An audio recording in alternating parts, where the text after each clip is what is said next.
Velour jogging suits. Man, you know what? I don't think they that. I don't think they that behind. Dude, Andy welcome, welcome, welcome. Like, How y'all doing? snap. It might actually happen one day. Andy was like, I might be Velour back. It's like, oh yeah. no. I'm still waiting on the wrap up the bagpipes.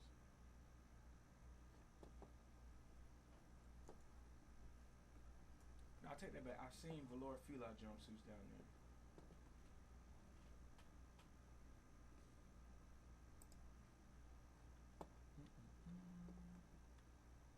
They wear Air Force Ones religiously.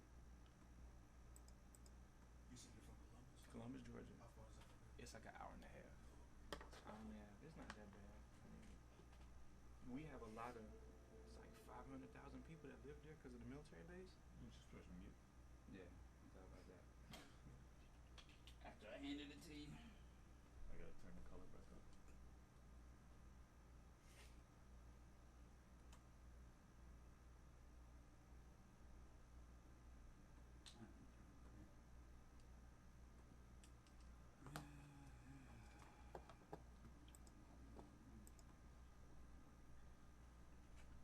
So Risha, Prophet, how y'all doing? Oh, Prophet your size on. Okay, that's what's up.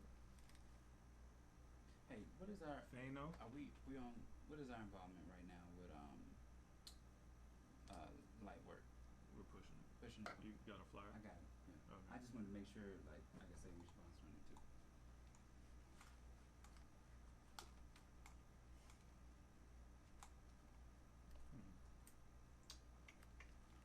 Let's see if I can make this easier on my life later on.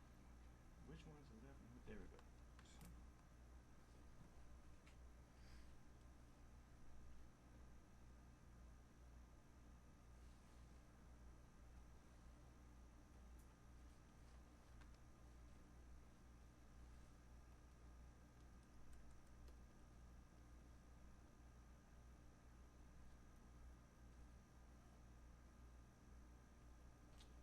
Is Raymond Soul back together? As Raymond Soul? That's what I saw when I saw the flyer. Yeah, Does that mean Butter P gonna be out there? I think so. All right, y'all ready? Yeah. So Amos, Gerald, Fabian. All right.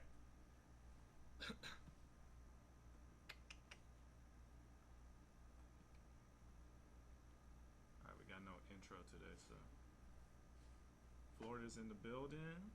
Okay. Are you ready, man? Yeah. Okay. Oh, that's right.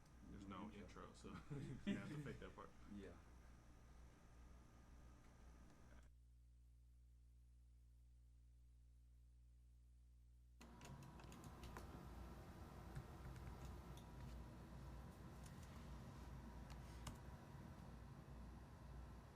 What's going on? You in the field with the track stars, Ryan Righteous, Shantana, DJ Jeremiah. What's good? Yeah, what's going on, everybody? This episode is sponsored by Rapzilla.com and Lightwork with Reach Records. Man, they are going to be actually out at A3C conference. Make sure you get out there. It's going to be a crazy lineup. September 12th is going down. That's a Saturday afternoon from 6 p.m. to 10 p.m. Man, we're talking Indie Tribe, No Big Deal, What Up RG, Mowgli the Iceberg, Jerry Manna, Aaron Cole, Cannon, Raymond Soul, Byron Joanne, Wande, Paris Careers, V-Rose, Phil J, Aclesso, Tommy Royale, Uzahan, Romar Jesse, Curtis Hoppy, and On Beat Music, man. It's going to be crazy. So make sure you come out there and support. Trackstarz will be in the building.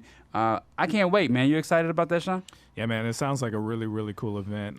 Shout out to Rapzilla and the Aaron Effect for putting all this stuff together.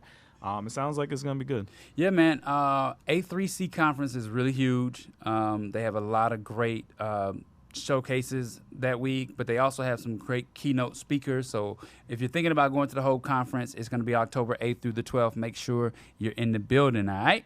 All right, man. So we were well. First of all, let's acknowledge that DJ Jeremiah is not here. Yes. Today, you'll realize how important he is. Yeah. Oh no, he's very important. He is very important to our show. We're not even gonna fake what he does today. Normally, I try and get my DJ skills on and try and pretend. We're just gonna do all that in post. We're gonna hang out with our live crew today. Shout out to everybody that's watching live.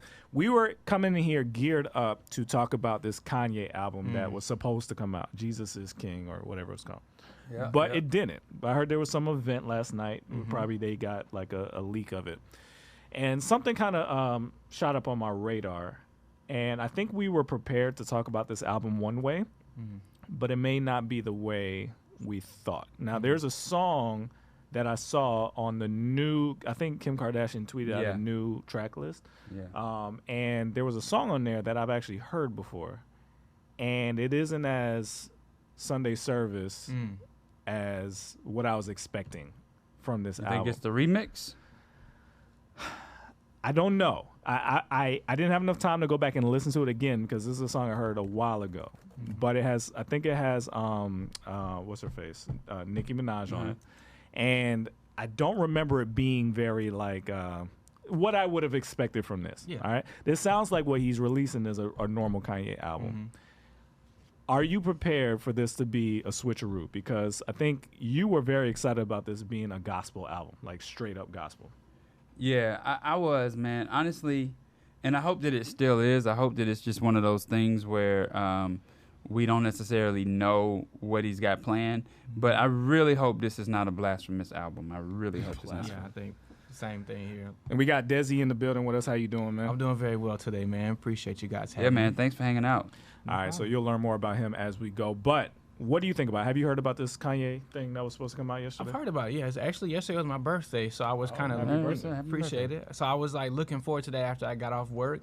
We were watching a little bit of it when we got up on the road here, and so I kind of figured that he wasn't gonna do it, you know, because he did the same thing with Yandi. He was supposed to put that out, and you know, it just makes me, you know, wonder what he has cooking up, what he has up his sleeves. You know, from watching the Sunday services, you know, he's remixing all these different songs, and I don't know. Kanye's Kanye. Yeah. Kanye gonna be Kanye. Kanye gonna do Kanye, and just from what I've seen past with his work, I have a feeling like I'm leaning towards what he said. I feel like he's gonna do a little switcheroo. I feel like he's gonna throw something in there to, you know, we're gonna think it's one thing, and then we're gonna hear it, and then we're gonna be like, oh snap, okay.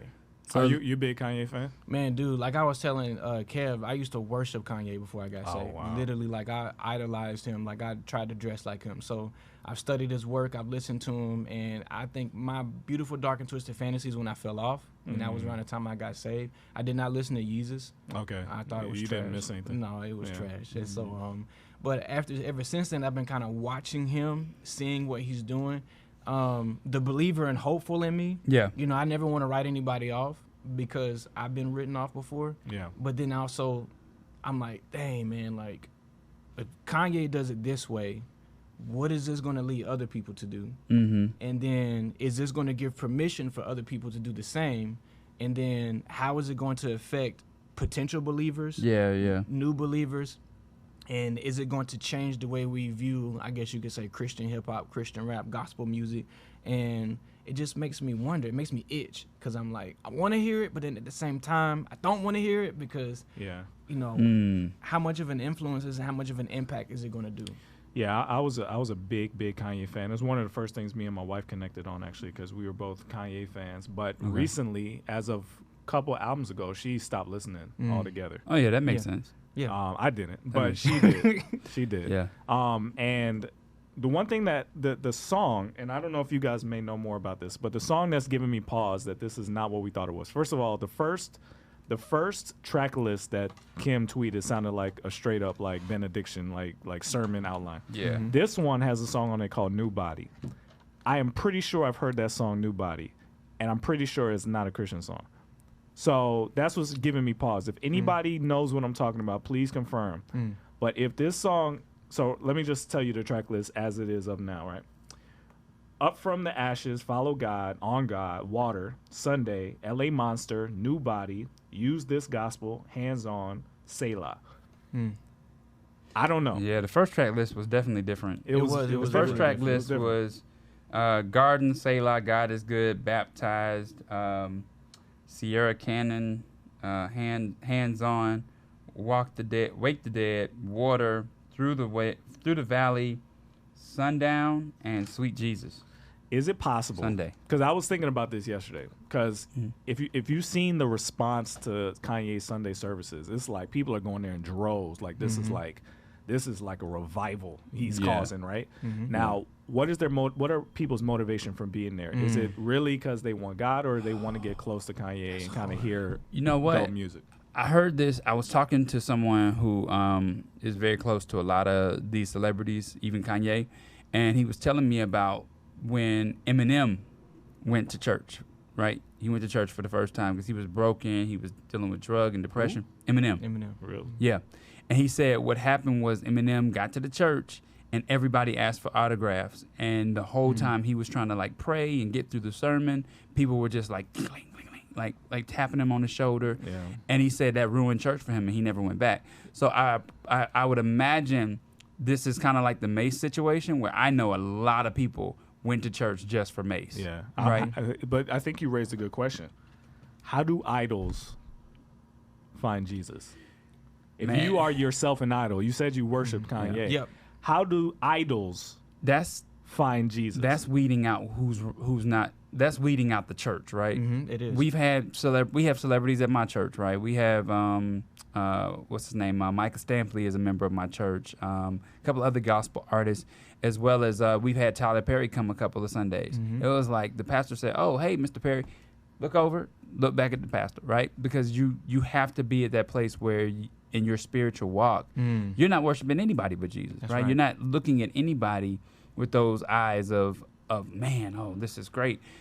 Other than where you're really there for, right? You're in church for that reason. But even in church, don't a lot of people go because of the pastor? Isn't he the celebrity that they're going to see? Yeah, but it's also because he's bringing the word too, right? Like if the pastor was just saying, "Hey, I'm singing on Sunday morning," I don't think half my congregation is going to show up. Like I know I'm not showing up if he's just singing on Sunday morning. Like I got to go hear the word. I'm not coming to hear your rendition of "Take Me to the Mountaintop." But there's some of that there, right? There's some sort of like, I trust this guy. I think he's a really good speaker, and I want to be close to him, and I want to hear from him. That's a little bit of like, it's totally the truth. Idolatry, right?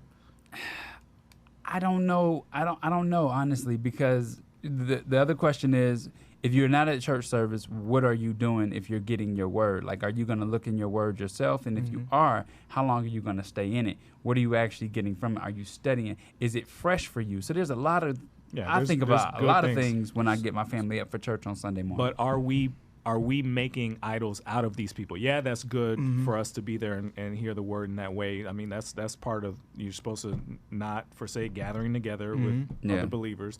People are supposed to get up and teach and all that kind of stuff. But are we turning it into an idol? I think sometimes we can.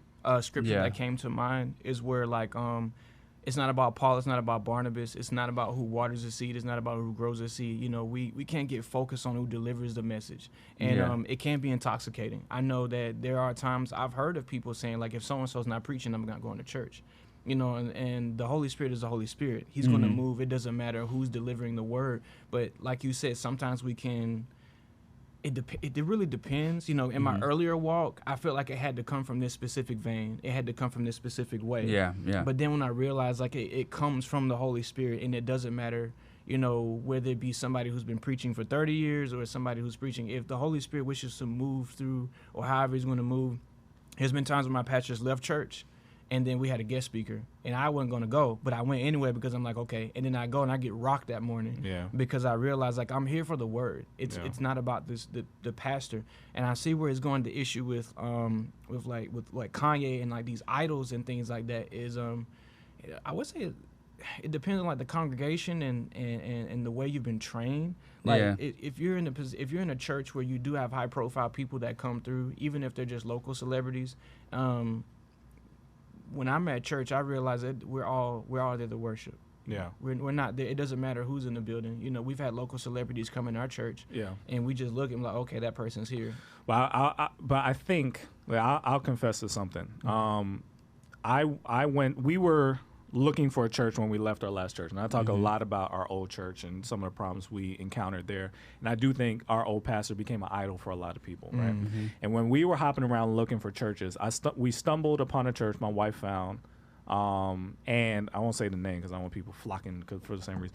But when I walked in the door, there's Lecrae. I'm like, oh snap, this is Lecrae. Now, remember the situation we're in. Lecrae is probably the idol for a lot of Christian artists, right? And I never thought I felt this way, but when I saw him, I got nervous because Lecrae represents opportunity for people. It does. He represents somebody with a like mind that's successful. So it's like he's doing what I want to be able to do. That kind of feeling you get, and that hit me, and I was like, I don't like that. And I remember I sat down. We got ushered to our seats. We sat down. And he was in front of me, and the whole time I'm supposed to be listening to what's happening up here. The whole time I'm like, am I supposed to? Am I supposed to be talking to him after the service? Is this an opportunity for me? Shouldn't we know each other? That whole thing was going through my mind. I was like, oh man, I don't want to feel like this. I don't. He's not special in any kind of way that deserves my attention instead of what I'm supposed to be learning from God. So when I felt that way, I know that hinders a lot of people. Somebody like Lecrae, who in our world may be a celebrity, but he's not a celebrity on the scale of a Kanye. Can you imagine if that was Kanye, how much more distracted I would have been? So I just wonder if we are responding to this in a way that even Christians, even people who disagree with it or agree with it, we're responding to it in a way that says that he is an idol for us. So it definitely is a mindset. You've been there with me. We've been at Radio 1 and we've seen tons of celebrities. I mean, I remember one day you and I were standing in line and I think like Paul Wall and Mike Jones were like right in front of us. We were at the Radio 1 table getting lunch or whatever, and they were standing right in front of us. And for me, prior to 2010, I've met probably every major celebrity that you could probably name, right? Rapper, actor, because of our affiliation with our last company. And I never posed for a picture with anyone, even the ones that when I met them, I was like super, super geek. But I don't like being that person on social media and social media was really just popping off at the time. But I was like, I don't want people to think this is what I think my life has come to, right? Yeah, I don't want people to think that I'm so enamored with this person that I got to put it on social media that I'm standing next to him. I feel differently now about Trackstarz and when we do social media because it's a different type of reaction that we're looking for. We're looking for people to be able to see the artists that we're working with and see that this is a movement, right? We're not doing this by ourselves, so it's different. But with those other artists, those other celebrities and artists, it was just like, yo, I put my pant leg on the same way they do, right? That's right? And we as Christians have to remember that there's no standard that anyone sets higher than God. And so if you look at it for the right reasons, then you will get the right thing out of it. I remember being there with you on a Sunday where Lecrae was actually in the lobby, right? And I was thinking, oh, wow, that's crazy. That's Lecrae. And I just pointed it out to my wife. I was like, that's Lecrae right there. And she was like, oh, really? Okay, cool. But to me, it's like you recognize that you're in the room with that person, and then you just keep it moving. There was someone that told me something. It was a pastor, and this is stuck with me. It's not like scripture or anything, but like what he said really made sense with me. He was like talking about idols. He was talking about how we worship idols, especially here in America, American Idols. And he was like, I don't understand how us, even as believers, can want the attention of these people so much when we can get the attention of the creator that made them anytime we want. He was like, why would I rush and go out of my way to get the attention of creation when I, at any time I want, can get the attention of the creator? And he said that helped him when he was starting his ministry, and he would come across a lot of prolific people, and he would be thinking, man, if I could just get next to this person, like he was saying, or man, this is the way we're programmed. We always we're like, everybody in America is trying to be an entrepreneur. So we're always trying to take advantage of the next opportunity, and I'm pretty sure there's some people that went to the Sunday service like, yo, I got my demo tape. If I could just get next to Kanye, I'm gonna just talk to him and say whatever. That really sobered me because I was like that, sometimes even now I got to check my flesh. If I find out something, or am I going to this opportunity because I'm really going here for this, or is it the Holy Spirit? And when I realized that, man, no, I can get the attention of my creator anytime I want, and I can talk to him, it smashes those idols because it has no choice but to. And I realized like, yo, like, why am I bugging about this? Like I could talk to God, why even try to talk to these people? The hardest thing is you can't trust your heart, right? Yes. Because your heart can lie to you, right? So you could be sitting there like, you know what? This this could be a God moment. Like, how did we choose the church that Lecrae would be? Like, this is supposed to happen. You know, like your heart could lie to you, and you get caught up in that whole cycle of this is what God wants me to be doing right now, versus realizing that you are now a slave to this thought instead of what you came here for in the first place. That's right. You didn't come here for that. You came here for me. So I think that kind of, I don't want to cast that on everybody who went to the Sunday services, because Kanye's dope. The songs that he's been putting, the remakes of songs he's been putting out have been dope. But the fervor of excitement over Kanye and church and all this kind of stuff is like, man, what are we excited about? The only glimmer of like, oh, this is interesting is, man, what if this is real for him? That's exactly. That's what my really hope has been. The same thing.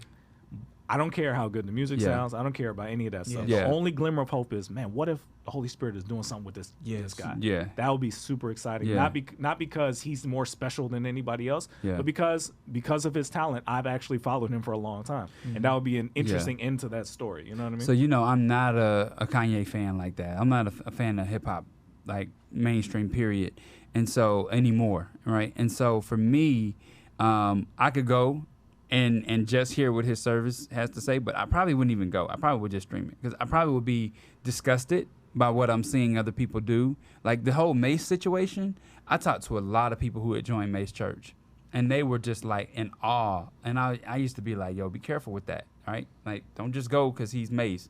And they were like, no, you're wrong. The pastor's this and the pastor's that. And then when his situation unfolded, I was like, dang. Like, all these people who came to see him, who got their walks twisted. Like, I know their walks were a little twisted. Like, some of the stuff they were telling me that he was saying in the pulpit, and I was like, yo, that's not even, like, biblically sound. Like, that doesn't even add up to the word of God. Why are you repeating that? And they were like, no, the pastor's this, the pastor's that. And then when he had his big falling out, I was just like, yo, I really feel for those people who went chasing after that, right? That's really, really scary. And so the same thing with Kanye. If people are out there chasing after his words and not the word, then we got a really serious problem. Now, however, if his heart is changing because of this, I'm super excited about that. I know everybody on our call, when we discussed this for the first time, they was like, yo, calm down. Is it just, it's like when Christians get excited about big celebrities doing something, but it's like the excitement of it, right? When the Eagles won the Super Bowl and they posted the video prior to the Super Bowl Sunday where they were getting baptized in the hotel pool. Like, that was really dope to me, right? Like, this is Jesus coming through a major platform and people are seeing it in a whole nother way. And so to me, that's really what excites me about when these ball players get up and they say, man, we won the national championship, or we won the Super Bowl, or we won the NBA finals. Like, I just want to thank Jesus and my God for how he helped us get to this point, right? That is exciting. And so the same thing with Kanye. If he's got a platform size that's so big and he's really turning his heart to Christ, he can bring other people into knowledge of Christ if he does it right. Yeah. He's got to do it right, though. What's your guess? Based on this new track list, what's your guess? Is this going to be a gospel, God-focused Christian hip-hop album?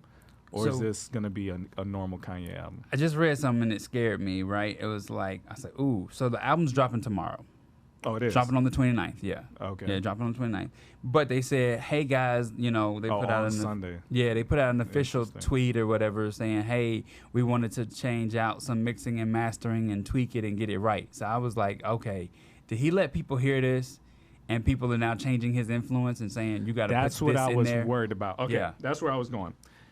What if the first track list was complete God-focused Christian blah, blah, blah? Yeah. And he's been doing these Sunday services building up to releasing something like that. And then he realized that people were getting excited about this new album like it was going to be like another My Beautiful, Twisted, Dark, such and such, right? Yeah. And he realized, oh, wait, that's not what this is. So he was like, I can't put this gospel thing out. They're going to kill me. They just killed Chance for doing something similar, right? So what if he changed it at the last second back to a normal Kanye album? He grabbed some of the stuff from those, what was it called? The 7-song albums that he put out with Nas and Pusha and all those people. And he just grabbed some of those and put out an album. What if he got scared out of putting out this Christian album? Yeah, that's crazy. Because this track listing is totally different.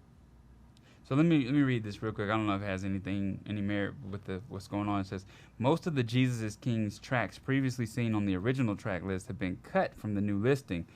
These are Clay, Garden, God Is, Baptized, Sierra Canyon, Hands On, and Wake the Dead, Through the Valley, and Sweet Jesus. However, some of these might just have been renamed by Ye. So maybe he renamed them, and they're still the same.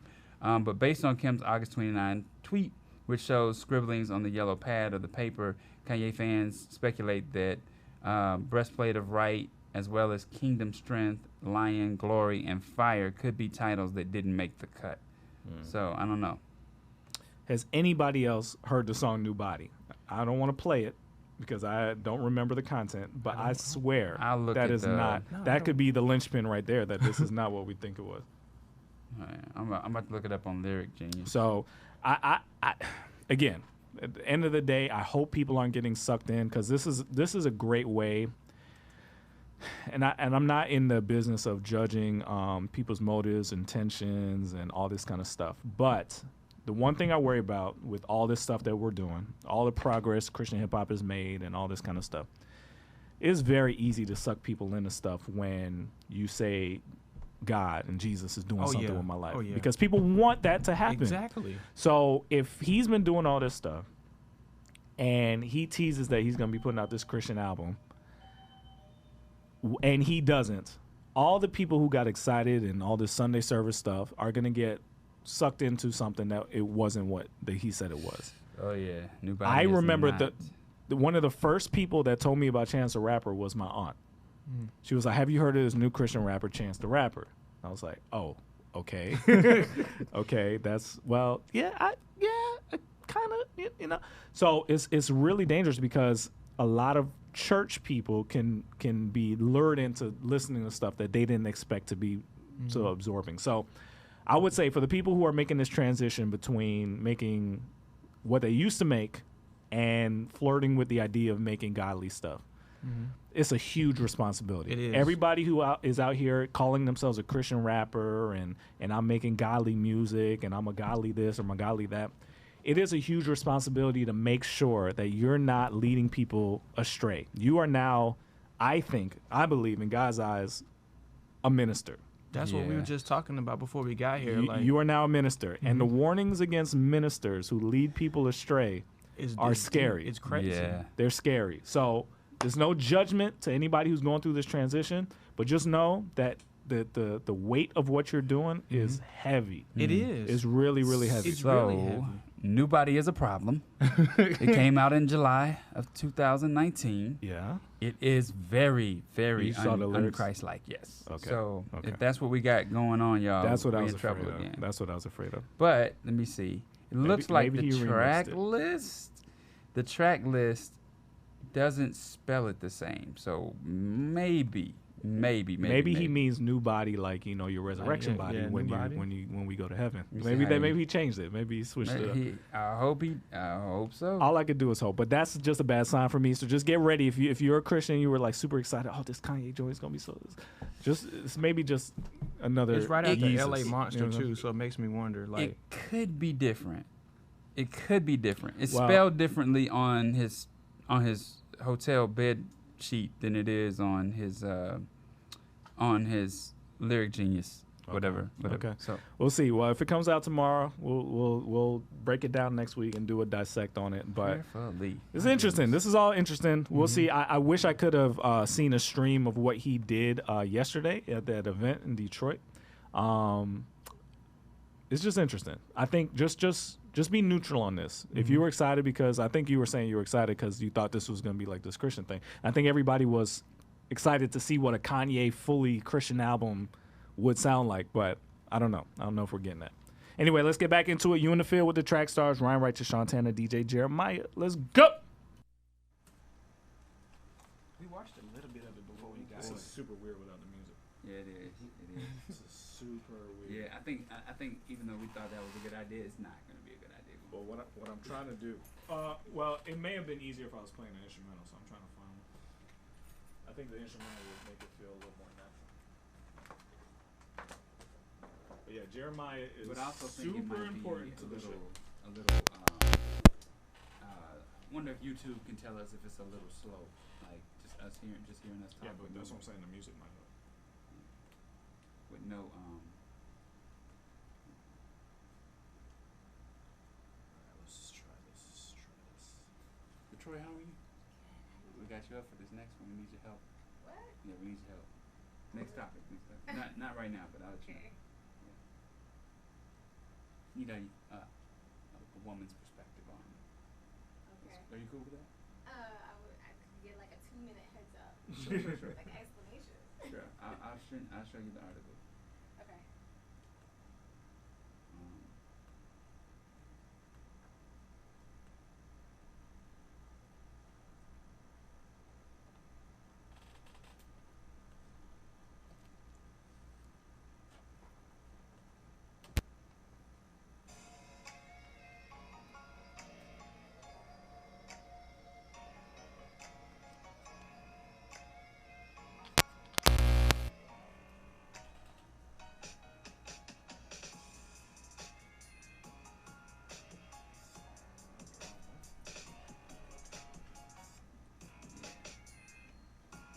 You want to grab one out of the Dropbox? No, I'm talking about the record. Oh, it's right here.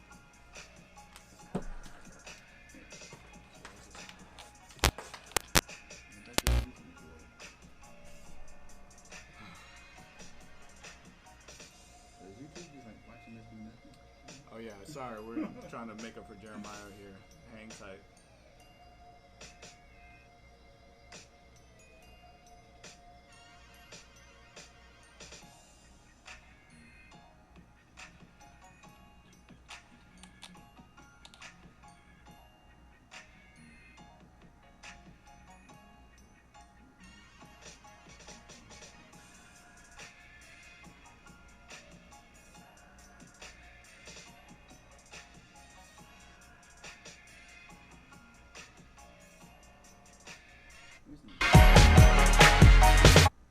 Jeez.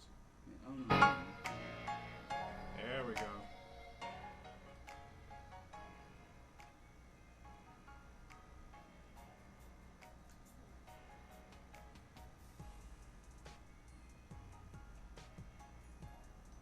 don't know how to repeat.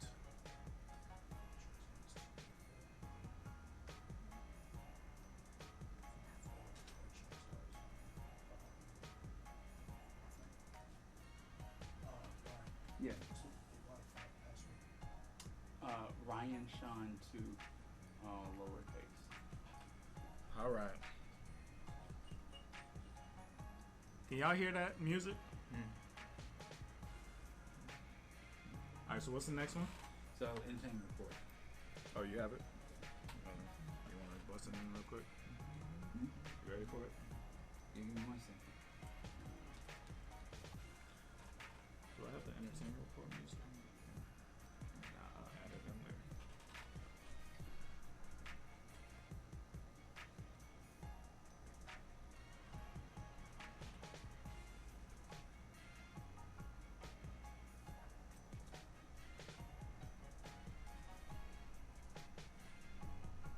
Thanks, Risha. Okay, Troy, I just emailed it to you.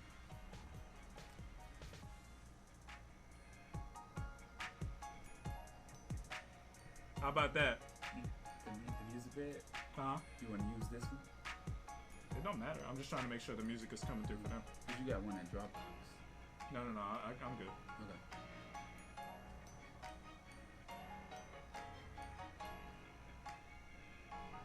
Do you have an entertainment report? Nah, I'll put it in later.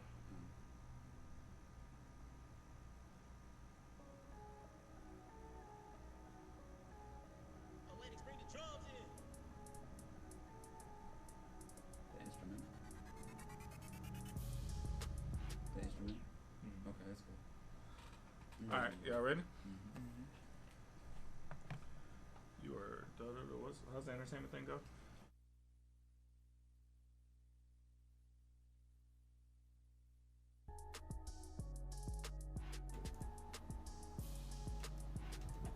All right, entertainment report time. CHH News. Rapzilla, along with Reach Records and the Aaron Effect, Reflections Music Group, and Trackstarz, and many, many others, are producing the Artist Showcase at A3C, the nation's largest hip-hop festival and conference. Check out the schedule when you get a chance to go to AC3 Festival. Friday, October 11th, the Critique Session Live. So Rapzilla is actually doing a Critique Sessions live before the showcase on Friday, October 11th.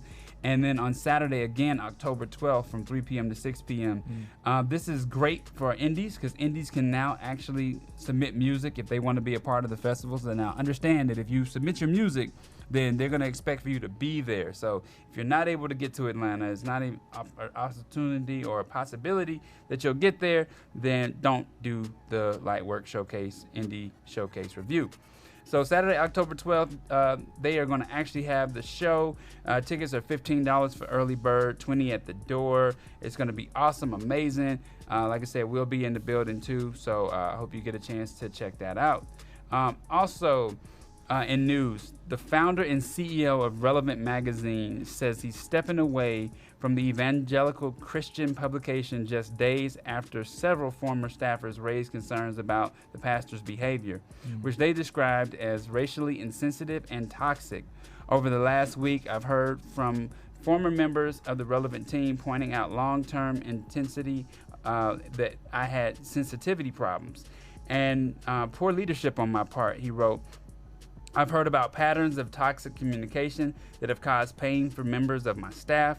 I've learned how my insensitivity has hurt people, and when it came to women and people of color on our staff. People still say that? People of color? I guess they do. All right. Yeah. I was blind.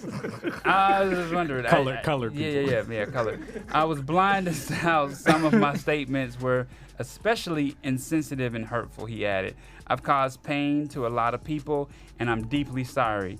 I can't explain this any better, but I'm taking a sabbatical or leave of absence for an extended period of time to engage a process of healing, growth, and learning. What do you think about that? We may have to talk about this. Yeah, because I think the later. issue is what I talked about yesterday. Like, you wake up and you're no longer colorblind. You wake up and you see things happening, and you're like, you're pointing it out. So yeah, we may have to make this a topic. Yeah. That was a little shocking because I'll admit that Relevant Magazine has been one of our examples to follow of what we want this to look like one day. So to hear that is interesting. It's very interesting. What else you got? Because we did a package with them a while back. We have given them money, yes. Yeah. Yes, Okay, cool. All right, carpet section. To a racist. No, I'm just playing. Carpet section. D Black, Art of War EP, Aha Gazelle, September Season Pack Volume 1, K Sade, Uneven Ground, All Odd single, Thizzle, We Torn City single, Tiwala and Dayton, Revolt single, Mission featuring Aaron Cole, Made It Safe single, Latoria, Caught Up single, Avila, Where You Been single, J. Crumb, We Gon' Make It single, and James Garden, Ruminate single. So that's your copy section, so make sure you go out there and support that great music. What do you got working over there? Let's see. Well, I have my album EP that I dropped this year called Dream Big Little One. It's inspired by my little son. Cool. And then I just launched what's called the Urban Arts Academy in my city, where I teach hip-hop, dancing, breaking, popping. I work with at-risk youth. I work with special needs. And so we launched it during the summertime. And so right now we have about maybe 10 students enrolled, and we're just looking to spread it in our city. We don't really have much of a, I guess you could say, hip hop scene where I live at. And a lot of the like breaking and popping and all that, I had to come to either Atlanta or live on the West Coast to get some of it. And so I just felt led by the Lord to start something here and connect with a lot of local dancers. So my wife and I do that. We actually do that at my church, which is even better. And then, like I said, the album just dropped, and getting ready to have another baby too. Okay. So baby number 2. So Okay. we dropped it so early because my wife was like, we found out we were pregnant, and I was like, okay, well, this is where all the marketing money is going to go to. Drop. Yep. And so you guys want to just check that out. It's on all streaming platforms. So tell them your name, tell them how to find you. All right, so my name is Dezzy Yates, Dezzy Yates. You can find me on Instagram and Twitter. Just at me, hit me up. It's DEZZY_YATES, and I like talking to people. Dope. That's what's All right, up. man. Let's get back into it. You in the field with the track stars, Ryan Righteous, Sean Tanner, DJ Jeremiah. Let's go.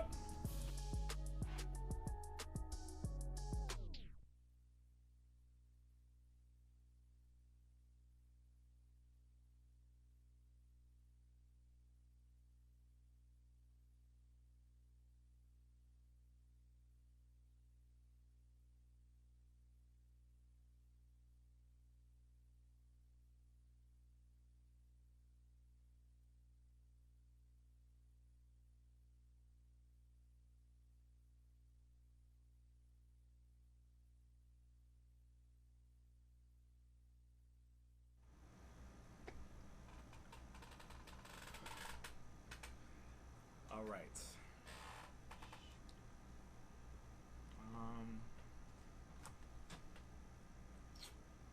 Everybody shouting you out, Dezzy. No, not yet. Oh, they are? Okay, well, that's a blessing, man.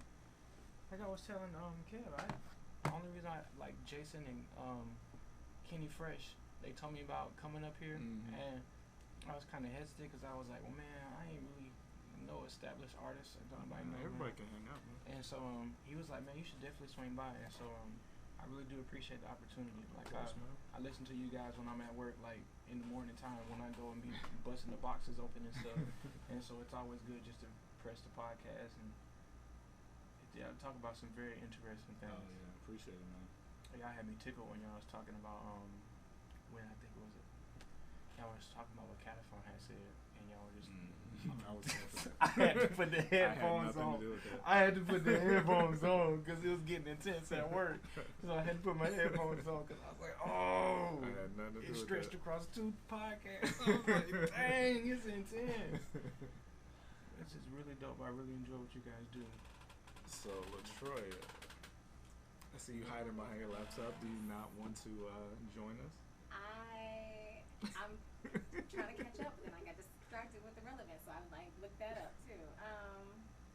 It's up to you. I don't want to let you down. but No, there's none of that. It's just hanging out and talking. Prepped. Just hanging out and talking. Yeah, it's just conversation. I have to go over there. Um,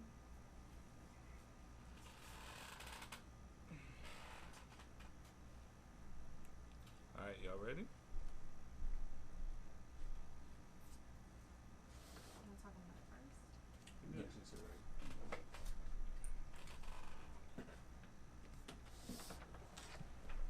All right, so we're doing relevant first, right? Yeah, we can do that.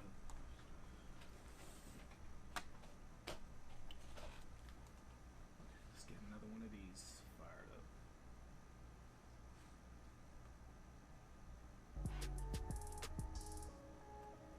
My wife was up there to hear you. You got to listen to the mic.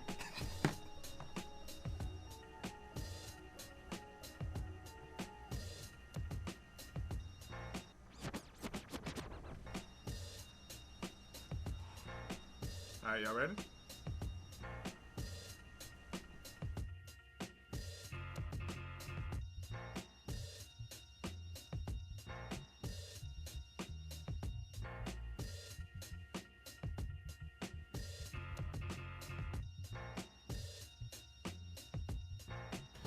All right, back in the field with the track stars, Ryan Righteous, Shantana, DJ Jeremiah. What's good? All right, this episode is sponsored by Trackstarz.com, NectarDistribution.com, Nectar Distro. Make sure that you go to www.nectardistro.com. It's an opportunity for you to see if you need help, get all your music out there for digital media releases, all right? All right, we are still joined by Dezzy, but now we're joined by LaTroya Hester. How are you? I'm doing great. How Hello. you guys doing? Good, good. Tell me a little bit about what you do. Okay, I am the founder and director of Media Woke, and we are established really just to help people understand how all media, music, television, magazines, all the things, how it kind of has an effect on your spiritual walk. So we know that lyrics and music and all that kind of thing can change the way you think about people around you, change the way you think about the world, the way you vote, the way you buy products. But I'm trying to get people to understand how media and entertainment affects the way we follow Jesus. That's awesome. That's awesome. All right, so we're going to need your help on this media company we're about to talk about. So Relevant Magazine. Yeah. If you don't know about Relevant Magazine, I mean they're a big player in Christian lifestyle space. They started out kind of like us. Like they were doing like websites and like media services for a while, and they were also doing their magazine as a print magazine. They still do print now. Yes. Right? So they had their print magazine. And they've grown over the years, right? I think they shed all their media services stuff and they focused on the magazine. Then they expanded out and cover like music and stuff like that. So what they do is they kind of cover what you would call like normal topics, I guess, but from a Christian perspective. Pop so, culture. so yeah, it's pop culture stuff. So you would see like they may talk about the latest Marvel movie, but it'll be something with Chris Pratt and how he's a Christian and what that means and whatever. So there's a big deal, and they're really really big, especially in the CCM flavor of what we do here. So when I heard the story, so Ryan, tell them the story one more time about what happened. Yeah, so basically, the founder and CEO of Relevant Magazine said he was going to step down because he had been insensitive to his staff members, both people of color and of women. And he said basically that it was just a way for him to right some wrongs that he'd done. It's going to be for an extended period of time, so he doesn't necessarily know, when he's coming back. But just really crazy that he would even be in a situation where that would happen. And you also have to ask the question, like, why now? Why all of a sudden? Because Relevant Magazine has been out for a very long time. Is this something that we're seeing is stemming from the polarizing politics that we face every day, right? So it just makes you wonder how it got to this point with him and why, he's gotten to that place. I mean, because obviously he's got people of color on staff, right? So this must be a new development. He obviously hasn't had something. Has he had people? I don't know about staff, but I think that when we're talking about how he tries to keep, the focus demographically on the artists he covers, the story, he tries to be as racially diverse and inclusive as possible. I mean, I heard recently he did an interview with Propaganda, and he was talking about how that's one of their things that they care a lot about. So I'm surprised that we would hear this from. We're talking about Cameron Strang, right? You know more about him than I do. So what's interesting, that's what we're talking about. I'm so surprised. Yeah, we're talking about Strang. So the interesting thing is, he said, when it came down to women and people of color on our staff, I was blind as to how some of my statements were especially insensitive and hurtful, right? And I think this kind of goes to that problem that we see even people of color having, is that you don't realize you're racist until you say something and it comes out the wrong way, right? Or you don't realize you're insensitive or you have a bias of some sort until it comes out the wrong way. So Risha says the conversation started because of people of color writing blog posts. 2 staff members wrote articles. That's why he stepped down. Previous staff members.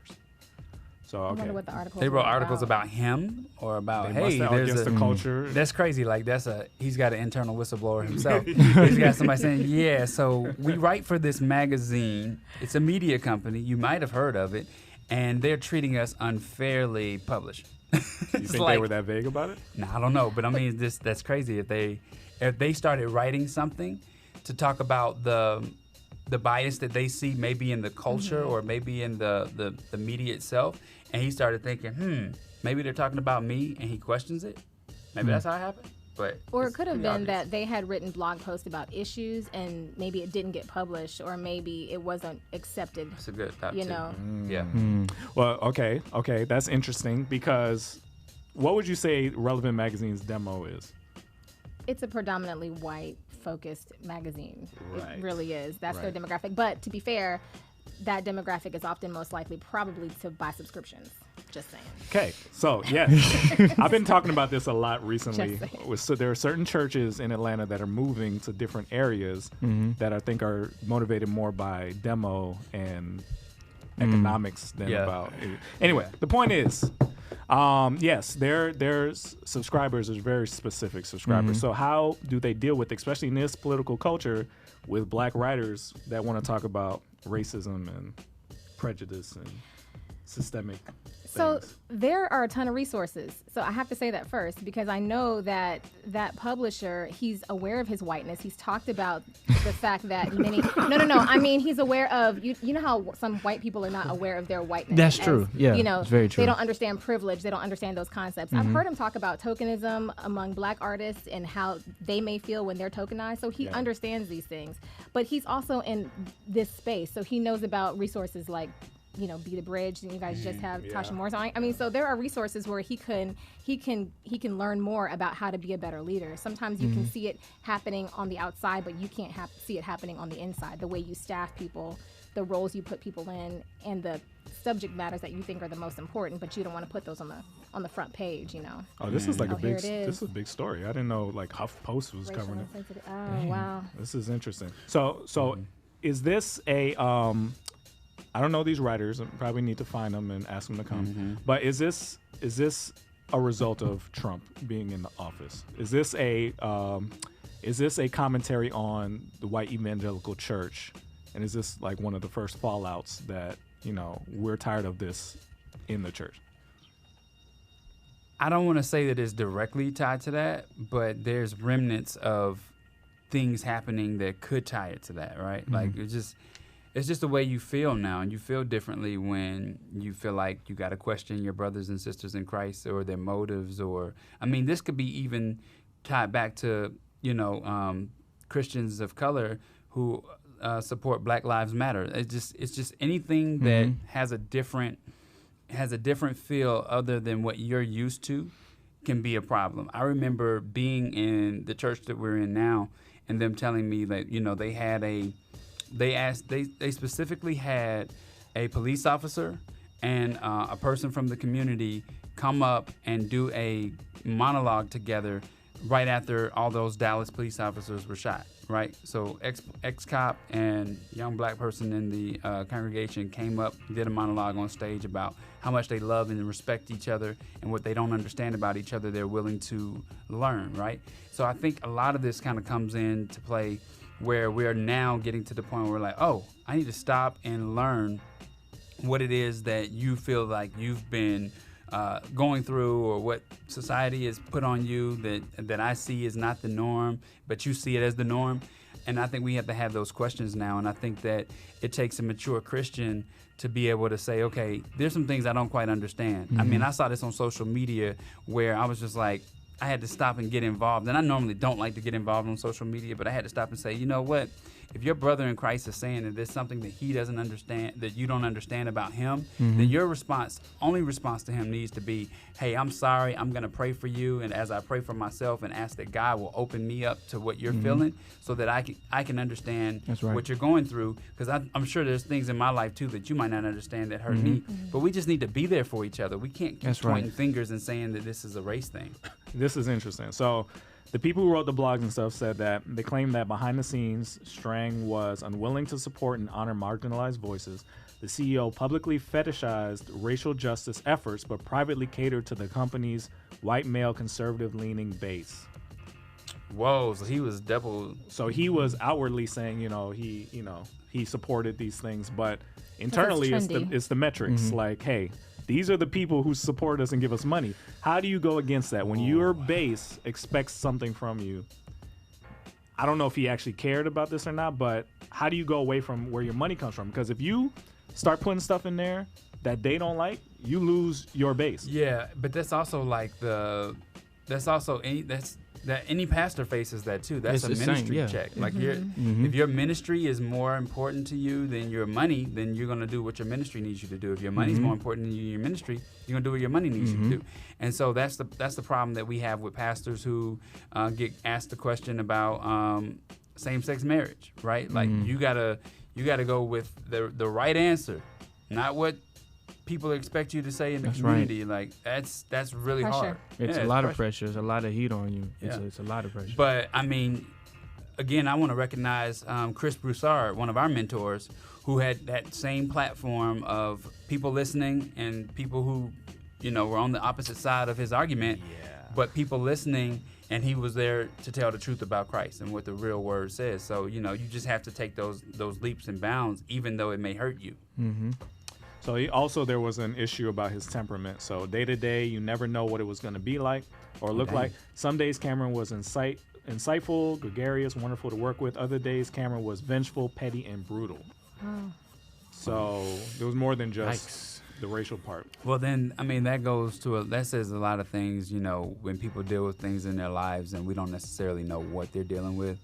But there's no excuse for it. No, right? there's not. But this is good that he made the decision to step down and to try to fix this and I'm guessing that he's seeking counseling from a pastor and I'll say this is confession day for me, but this stands out to me. Well, first of all, his dad was a magazine owner person, and he's kind of inheriting the business, and his demographic was the millennial version of what his dad was doing.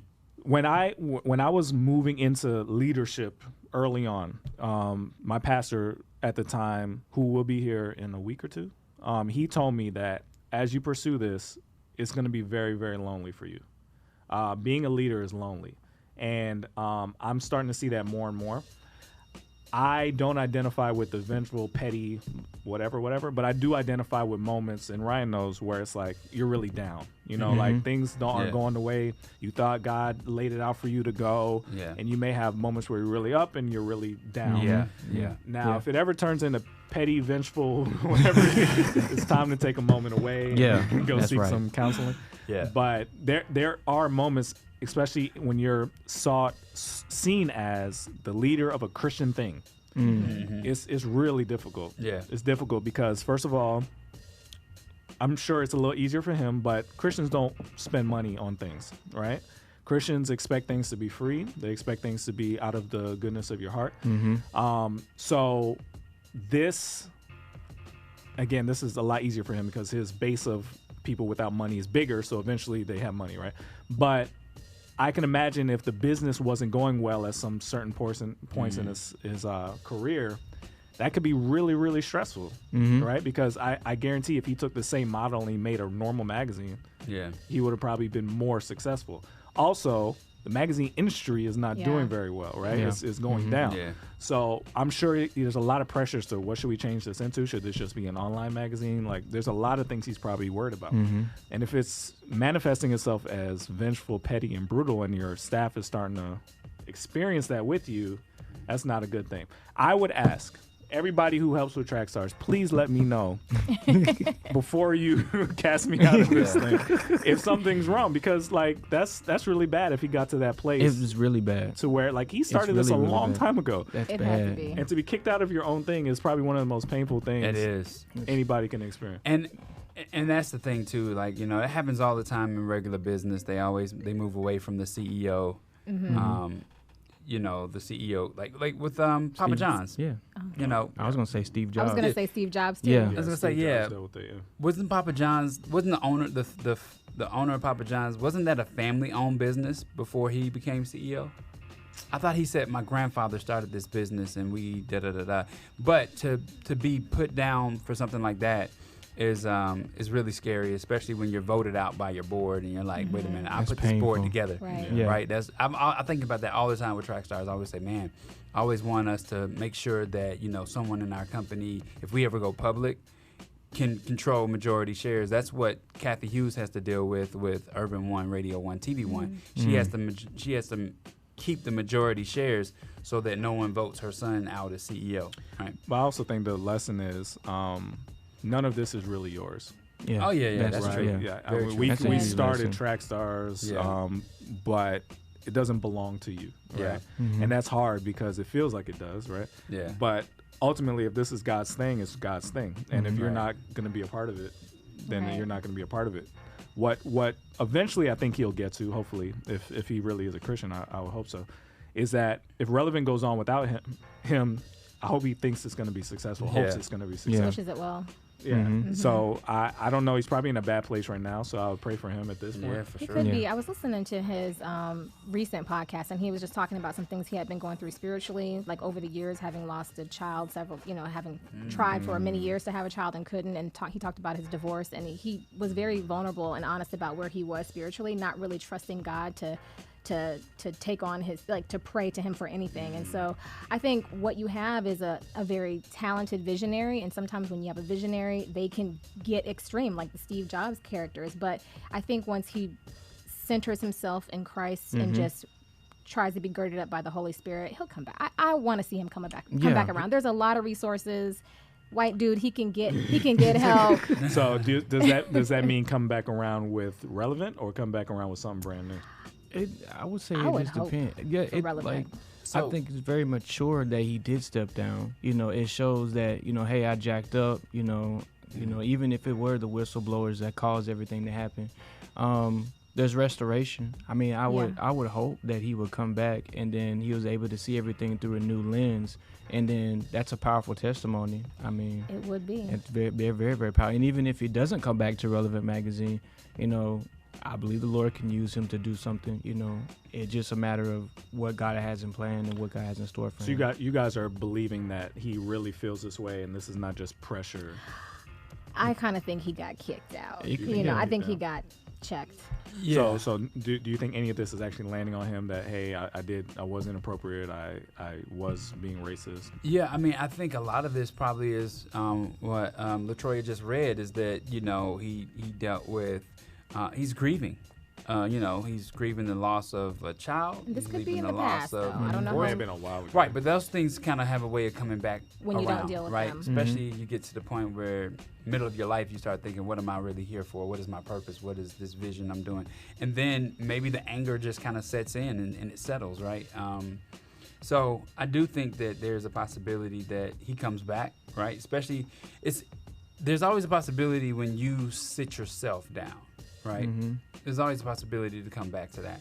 One, because when you're in a Christian company, I'll say that. Because one, you know, the people around him may really be in support of what he's done, the vision that he's created. It's been awesome. Right, what he's built. It's been really And good. they may be really saying like, hey, we really want to pray for you and hope that God will bring you back to the right place that you're in, because you're a great leader. You're this, that, and the other. If that ever happened with you, you know, I mean, Damien's saying some stuff. He's making fun of us. that has never happened in Trackstarz. But if it ever happened with you, I would encourage anybody around us to be like, yo, let's give Sean some time. But he was a visionary that helped bring this whole thing to fruition, you know, so many years ago. And let's not give up on him now. Right? Yeah. And I think everybody needs to have that mentality of let's not give up now. Do you think Prop knows anything about this? He Possibly. absolutely You think he must. does? Yeah, he must. I And want to that's know the what Prop thing. thinks. Because Prop will be Dang. honest about it. But then You know what I mean? you don't think what, No, I'm just saying, like, that's true. Like, what if Prop knows something? Like, what would he speak? Because you know Prop gonna say something. He if will. and he'll be very honest and transparent. Because Yeah. I mean, But like, is Prop around? Like, because where's home base for them? Isn't it Florida? Florida Yeah.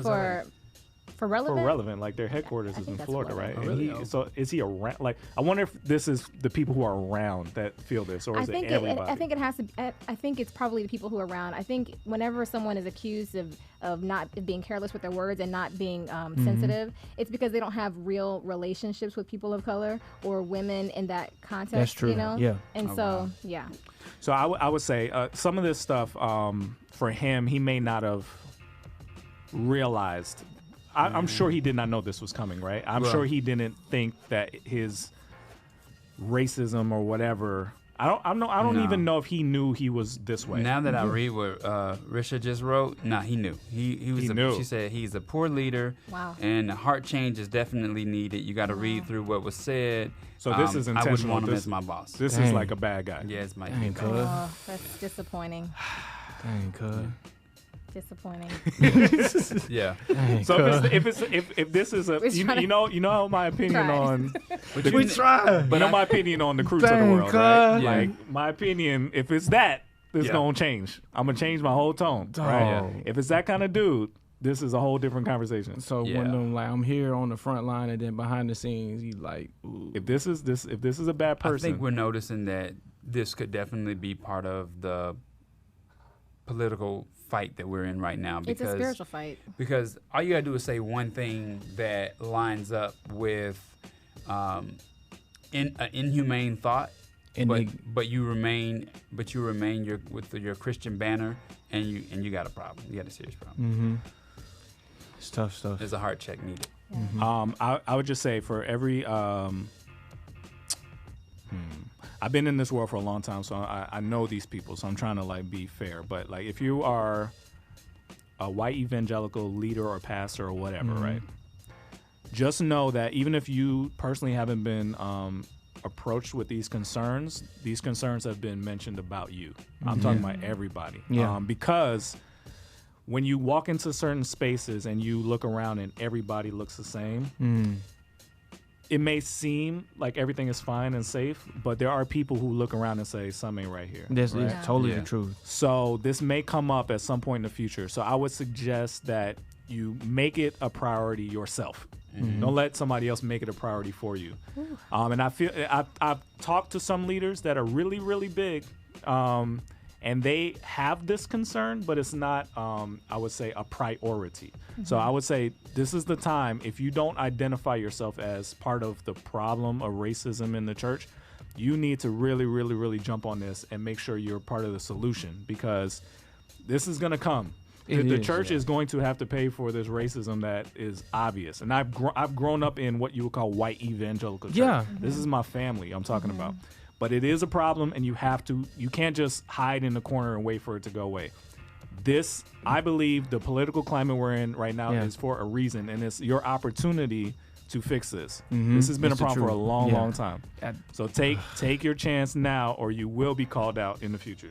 Yeah, we can't put Band-Aids on things. Like, growing up in my city, dude, it's like from experiencing, traditional like African American churches, and then you go to like the white evangelical churches, because where I'm at, a lot of the African American churches still like, no, Christian hip hop, we don't want you here until it's Youth Sunday. Right. And then the white evangelical churches love it because they throw their big events. But then when you go, you like, I don't see nobody that looks like me. And then a lot of the messages and everything that's preached, there's even some people that come out against and say, well, there's no such thing as racism, and they say stuff like, it's there's no such thing as like seeing we're above color. this. And it's like, yo, like my brother and my sister, we deal with different struggles. Like, we have like, even me being in between like light bright white and black, like like sometimes Colorism. Yes, colorism. Like we deal with things, and I believe we have to stop. I like what Derek Minor said. He was like, when you say you don't see color, like that's not right. That's not biblical. Like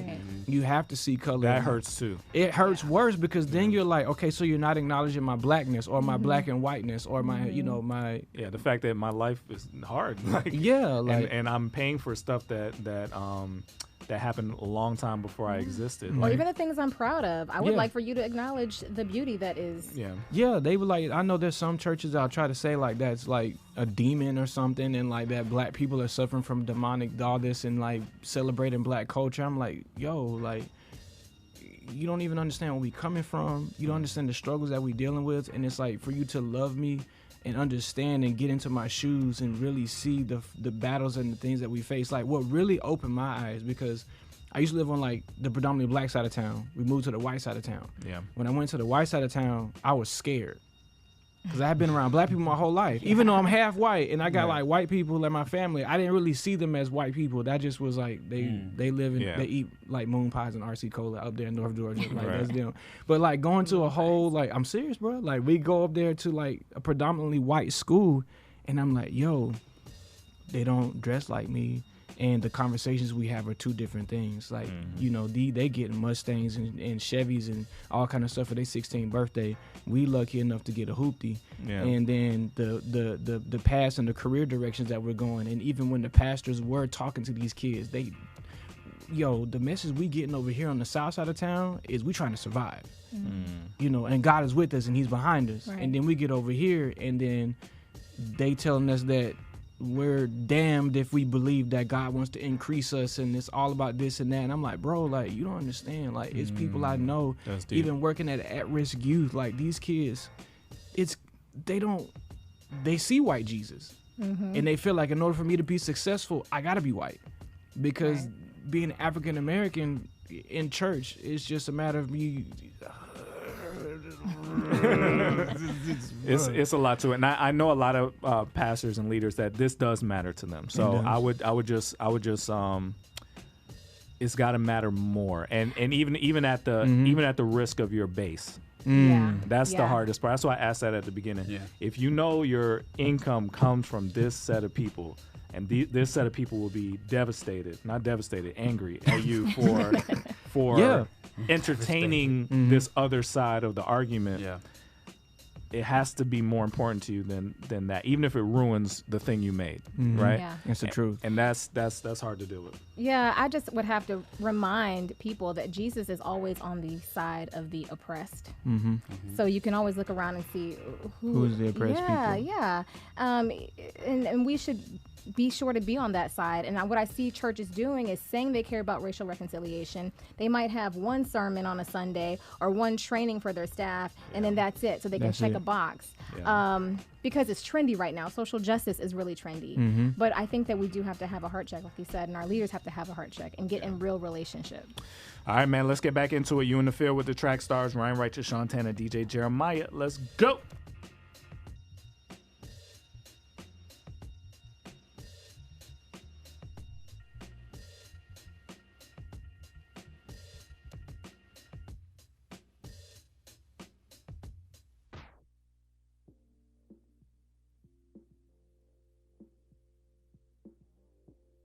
Dude been doing what he's been doing behind. Yeah, if he's a bad guy, like notably bad, and so if he was paying lip service to social justice before, and he's paying lip service to his change now, that's not good. I've seen that before. That hurts too. That You've seen it before. it hurts. It really does. It hurts. It's not fun. It's not fun to be gaslighted by a pastor and by a Christian leader because you want to believe him. You know what I mean? And you got to go back and hear the interview he did with Prop, because he was just asking him over and over and over again, like, how do you feel when you get to these big conferences and they're all white kids and you can tell that they're just using you for your blackness? I mean, he was really probing as if he understood the issue. So I'm so surprised about that. But again, you open up that book at the end of the month, man, and you know that 90% of the people that read your magazine. Well, I wouldn't say that though, because Relevant is very liberal. Millennials and Gen Z are very. But not just that, their audience specifically is very liberal because they talk about some stuff on there that I wouldn't expect That's what I to thought. be on there. So Yeah. that's surprising. This is very Because surprising. I don't even think he needed to be that way. If this is really just him, I don't think it's a dollar thing. I don't think he's losing money. if this is just his own heart, that's sad. But sometimes you can't escape your upbringing, your privilege. You just have blinders on. Ready for this next? All right, this is Cupcake. Yeah. What's the Cupcake? Yeah, I want to find them too. She's an artist. Can you imagine if my dad was talking about this issue right now? Oh my goodness, you don't even want to get started on his dad. His dad. Oh, your dad? What would he My say? dad's a pastor. Uh-huh. And he's a no holds barred type guy. Uh-huh. He's had like No the Vaseline. entire No Vaseline. city ready to jump on him at one time. All the pastors were like getting together to try to jump on him. Why? Because he used to be on the radio. He'll call him out. And he was the type of person like, if you prove me wrong, I'll step down. But there's nothing I'm saying that's wrong. And he backs everything by scripture. He's a pastor in Columbus. Yeah. And he rough. He's rough. Like, I just going to his services, you just like. I like him because he is no holds bar, and like there's a lot of tradition in a lot of African American this church period, and he don't care. So are we canceling Relevant? Not yet. Ready to cancel Give everything. him a chance to redeem himself. Jesus works. Relevant magazine. I haven't really heard a lot from them in a while though. I've been listening to his podcast. He has one. Yeah, it's a good podcast. He's got a daily 2-minute thing, and then he has like a weekly long form show. Yes. That is true. That's true, Michelle. Okay. Let me know when you're ready. Oh. Okay. What? She needs to fix her Twitter page. Who? The rapper we just talked about. This is still crazy. Very crazy. Is this a? I'll ask you later. You ready? Yeah, I need some suggestions. Whoa, wait a minute. You sure you want to talk about this? Cupcakes. This gotta be a different person. Is it very like sexually explicit? Yes. Yeah. Yeah, that's what the whole point is. What is going on here? Oh no, it's okay. What is going on? You closed it? Yeah. There's a camera. Alright, but pointing hold to the on. back of You your, didn't want to taint my eyes? I've never heard of her. So is Yeah, this a so let's talk publicity about stunt? it. So I don't know, but let's That's just what I was say gonna ask you. she hadn't gotten to her Twitter feed yet. She's so working on the cleanup. so Well, who's you know what? so Cupcake She is said an she artist. doesn't She's run an a Twitter artist. feed, Yeah. just She say makes that a lot the of label sexually runs it. Explicit music. Okay. And she's just I- decided. She wanted to stop music because. All right, let's get It's into it because this It's is live, affecting kids. live She- information. Okay, She's bro, saving I'm her about to audience. jump on this. Yeah, Live let's, I'm information. for let's this. talk about why her Twitter feed is still the way it is. Don't talk, she is in a process. Not what I just I'm read. Sanctification. Bruh, all I When saw was was that post? I saw eggplants. No, That's that's her all I pin, saw. her Yeah. profile. But what was her last post? But it's pinned. That means it's old. Now her profile. What was her last post? Let me see. And maybe really her hope people this are isn't waiting for her her. to come back around before they start cleaning up on the stuff. Okay, September 19th. That's When did she announce that she was trying to clean up her life? Man, this shit has been like a day ago. Yeah, because social Yeah, she media got is time, just right? Let's get into it. that is nuts. Yes, September 24th. Yo, Let me see. bruh, that's real. All right, Let's let's talk go. about it. Y'all Okay. ready? Yeah, let's go. Let's You ready? let's go. Cause I'm Yeah. serious. I'm like, Just mad, because working with at-risk youth where I live Yeah, at, don't like hold it. there is so much of this Appreciate it. stuff that I had to come and yeah. Y'all ready? Yeah. I'm ready. You ready? I'm ready, fam. All right, back in the field with the track stars. Ryan Righteous, Yes. Sean Tanner, DJ Jeremiah. What's good? All right, this segment is sponsored by Midtown Bridge Church. Make sure that you are checking out the website, Midtown Bridge. ATL is actually midtownbridgechurch.com, but it's ATL. So make sure you know that if you're searching for it, it's Atlanta.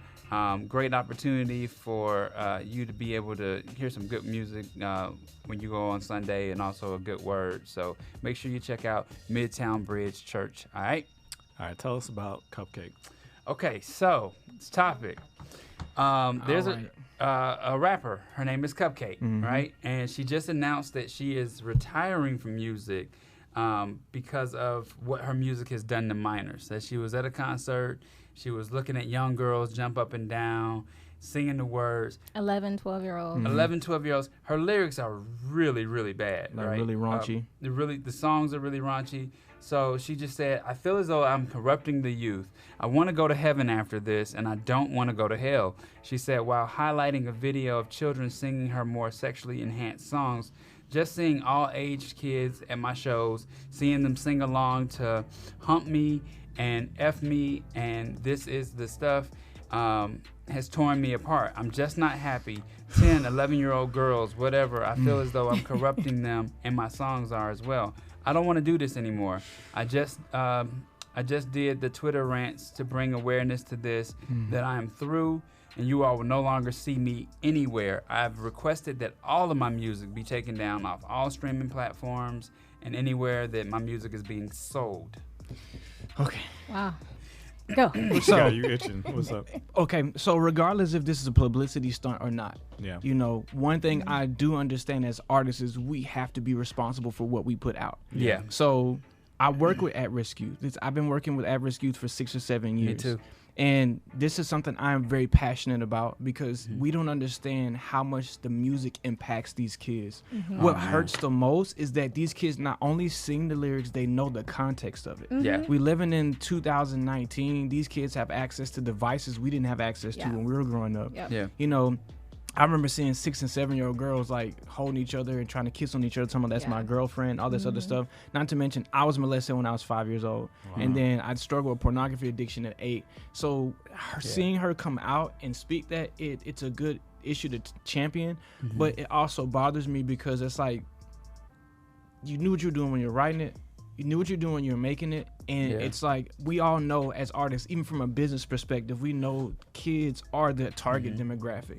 Ain't nobody 14, 15 years Yeah. old checking for no Cupcake. Like, it's going to be, 16, and under. And then it's like, it's more, it's just, it's frustrating. Isn't it? I think sometimes artists, when they get into the industry, they can only see their potential for success. And they Yeah. kind of know in the back of their mind that some young people might pick it up. But I do believe she probably had a moment where she saw all these little kids singing her lyrics. And the thing about music is that those lyrics are hitting your unconscious mind, that repetition. Come on, And let's so go. when young people are growing up, and truth be told, adults as well, all of that stuff hits that place in your where the Bible talks about guarding Yeah. your heart. That's where those lyrics go. And so now you have a generation of young people who have shaped their ideas around sex, around body image, around what you're supposed to be doing with your Yep. body and sex. They're shaping it according to those lyrics that they've got deeply embedded into their hearts. And she saw it happening. She Yeah. saw what she was doing. And I'm Yeah. I'm proud of her. I'm I think proud it's of her, great. too. Oh, I think it's great. The only yes. thing I don't like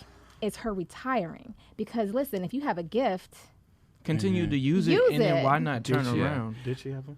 I don't know. I've So, never heard well, of music. really. Somebody, But people were at somebody her did concert. say, so- somebody did say that Cupcake can out rap any female rapper out right now. So we have to figure out what that means. What that but, means, yeah. But the issue, one of the things I like about this is one, what if, yeah, I get you writing the lyrics and everything, right? But what if someone just recently introduced her to Jesus? Right. Like, what if that is a new thing for her?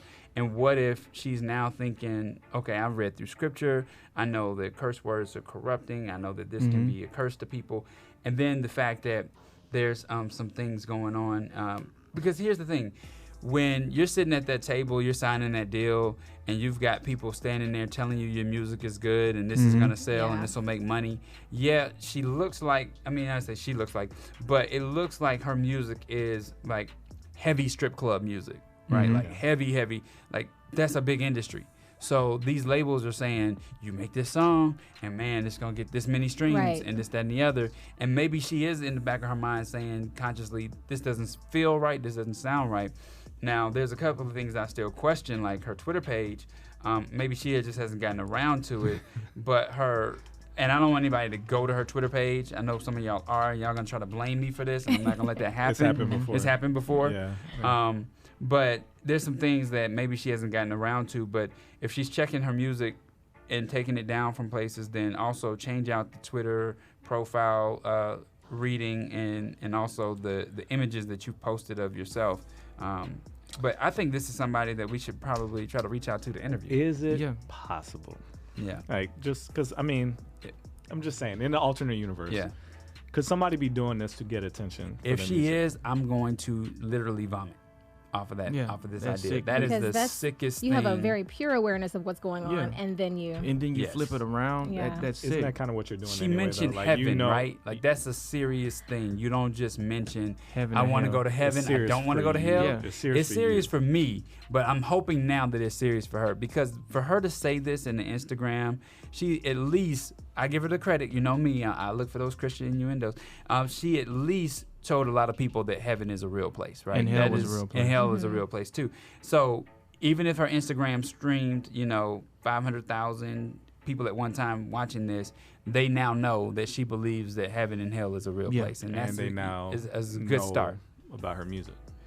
Well, they already knew about her music, So, but now yeah, they know you're she's saying trying this to is a clean it up. marketing ploy. Has the music been taken down? She may not have know. rights over all of her This music. is like quite three- yet. Yeah, 3 days with ago, the so. labels and everything, she may not have an access to it. She may whatever the contract that she may have signed. If she's independent, then yes, she can pull it down. But I understand all the hoops you have to go through. I would say the biggest thing I'm getting out of this is like I was having a conversation with some people because they were trying to say, well, as artists, we're not responsible for what we put out because it's up to the artists, it's up to the people and all this other Parents, stuff. yeah. Right. But what I have to say is like, it shouldn't be a surprise as we see all this stuff that's happening with And all culture. the culture, because it's like, how in the world do you expect a culture to not be influenced by sex when all we have in our music is all we promote of is it. it, and then the generation. Like I remember being in high school, and you're supposed to have strict parent filters in high Yeah. school, and I remember being in fashion marketing class, and I just typed in pretty black woman because I needed to look for something. It's all kind of like nasty images brought up, and it's like, if this stuff is having access to kids and these kids are being exposed to it, and then at the same time you have women. I mean, like I said, it's wonderful if this is for real, that she's becoming consciously aware and she's been convicted. that I got to pull this music away, and I hope it influences other young ladies. Same. But it's just it hurts my heart. It hurts mine too, but I will give her grace. I will believe that this is not a marketing ploy. I believe that, No. I work in public health, and I think that there are people who work, like, say for the tobacco industry, who really believe this is an adult product and only adults are going to get their hands on it. And I think she probably thought, yeah, this is going to have parental, advisory on there, and, it's only going to be for adults. And then you find out when you start going to your own shows that these are little kids there. I think it probably did hit her heart. So we'll have to pray for her because this article goes on to say that she is suicidal, had suicidal attempts in the past. She's depressed. She has a gambling addiction, and she has been. She said that the reason why you probably won't hear her again is because she knows that the media would never allow it, being that she has a curvy figure, and She don't know her she God tried yet. and That's she all. tried to rebrand. And she tried to rebrand, and people laughed at it. So That's okay. A lot of it. That's So okay. so is she signed right now to somebody? She is signed to somebody because it says that as of today, her music is still up on this digital streaming platforms. So I wonder, how do you deal with that with your contract, because you owe them music? Owe them so much music and money. So what do you do? Because she might be a slave to them forever. Because if she doesn't turn in music that they want to put out, she'll never fulfill her contract. Nope, she'll be stuck in it. Well, Yeah, I mean, to be honest, and I mean, like, if she's really turned her life around, I just have so much faith to believe God can do anything. Yeah. So, like, there's no contract that can hold you contractually obligated that God can't get you out of. You know what would be dope in another alternate universe? If, like, the best Christian producers and artists came behind her And wrapped around her. Dude, and wrote some of the dopest, undeniable, you can't turn this down music, Yeah, that Yeah. would be awesome. and helped her put out the remaining albums on her contract to get her out of this deal. that would be amazing. That would Y'all be listening? That call right Y'all now. listening? We can make that alternate universe happen now. You Yeah. just- That would be awesome. I mean, That would that's be in my mind. That's what Yeah. should happen. Is like, oh, okay, you're struggling because you can't get out of the situation. You want to make a change. You can't. First, let's give us a password to the Twitter page, and then we'll come behind you and give you the dopest, undeniable, co-signed album ever, she's 22. and get you out of that situation. That's what I mean. That That's would my be prayer really for. dope. Mm-hmm. I Yeah. like that. So she got her career start on YouTube, right? And so she's 22. She's young, and I think she just got thrust out there pretty quickly. She said she lost $700,000 in a casino gambling, but Wow. on her tours she gives out $10,000 to all her fans on every tour stop. So she's grappling, she's wrestling And then, with and then we're gonna good do and a evil. financial class. What does she do that for? Huh? She gives them. She gives them $10,000 at every tour stop. She gives You her mean fans out. Just gives out money. She throws out money, or she I don't think gives she throws it it to out. I one think she person? gives it out to people, like Okay. the fan. It That's just says the nice. fans, right? Okay, let's stop doing that though. Yeah. Let's stop doing that. She's grappling with good. She's wrestling between She good thinks and she's evil. Ellen. She's I had to wrestling learn between that good too. and Yeah, evil, stop and I that. think she's just at that point right now where she's like, I have to do something drastic if I want all this to go away. Well, we're praying again. This is the same situation. I don't know you. I hope this is something that you're praying through, and that there's people around you. Maybe we should reach out. Let's ask her. to Yeah, I come. think so. And just because there are people that will rally around you and help you through this, so you're not by yourself. If you're gonna make this change, let's make it big. But don't turn back. Don't let anybody convince you back into this. Oh, you only got one more album. Let's just get it done. And then no, none of that. You're done with that. All right. So let us know if you need help. Hit us up. Come to the show. Don't come to the show. Call, whatever you want to do. Yeah. What, you found something else? No. Just I think she's just got a lot to process through. Mm-hmm. Yeah. All right, man. Cupcake, holler at us. You in the field with the track stars, Ryan Righteous, Shantan, and DJ Jeremiah. Let's go.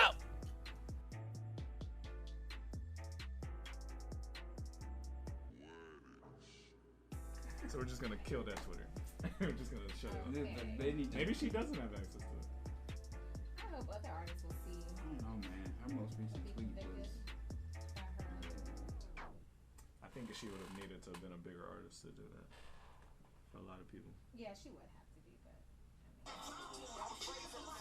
We're live. You trying to play her songs? Nah, I was trying to play her. Somewhere Trackstarz is playing.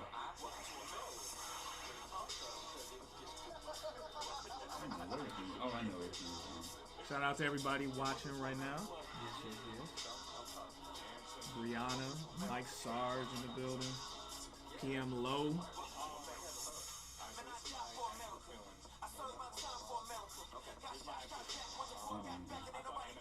I don't understand why this thing won't close out. Alright, what's the last one? Oh, is there gonna be a last one? I thought there was one more thing we had. Oh, it was snitching. Snitching. Yeah. Hilarious. The G code. Kick that off from Y'all y'all. seen the Take a memes break. about the whistleblower being Tekashi? Someone Tekashi? Oh my goodness, I done seen some Dayton been going in with them. Can you pull up that Dayton tweet? They've been policing Dayton so hard on Twitter. Let's focus it on what he said. And they were, I think he brought up something about like them snitching on Judas. That her? Yeah, that was it. Oh no. But I can't figure out why so many different windows are playing right now on the computer. But I mean, realistically speaking, like, I mean, let's be honest, man. Like, if people were in that situation, they snitch too. Like, if you face it with all them years, I wouldn't be involved with it in the first place. Yeah, I wouldn't You even don't be. know nothing about this. Tekashi, yeah, I wouldn't Everybody be wear involved camo with but it. me? I What's wouldn't up? be. Yeah. What happened? No. You didn't get the message? I did not. Alright, let's see. I mean, all Thank you, his did boys great. Betrayed him Yeah, before he thank even got up Thanks there on for the stand. that. That's what I'm saying. They robbed him and kidnapped him and everything else, and then they expect him to get on the stand and not say nothing. They're like, nah, y'all the reason I'm up here. Come on. Come on, man. Come on. Come on, man. Come on. You got a lot to say about this. I feel it. Yeah. I told you it was gonna happen. Yeah. Come on. I mean, it's like we want to give a. I mean, I can understand, you know, with the whole street stand. If you're gonna live that life, you have to be that life. But we have to be realistic about really what's going on and what's been said behind the scenes. Y'all find the Dayton thing? I'm still trying to figure out what my... Some other tweets he did. Oh, okay.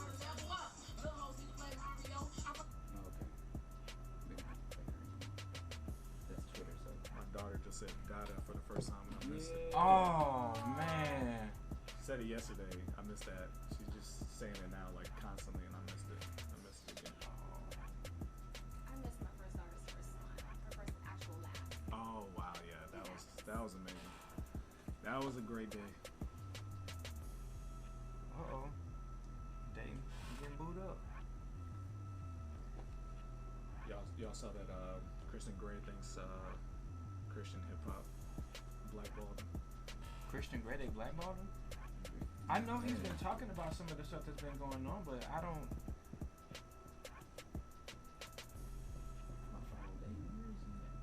Tomorrow on Twitter. I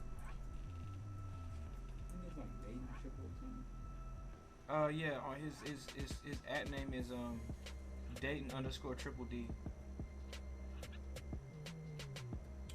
Some of the tweets he pulled down though. I think he just said, "Did you just compare Jesus being mocked by the Jews to me joking about Tekashi snitching?" Oh, Dayton's engaged? Yep, he just got engaged Yesterday. Guess he had to get that whole past off his chest with that hell in the hallway out. Dude, that brought me down. I was at work listening to that stocking shoes.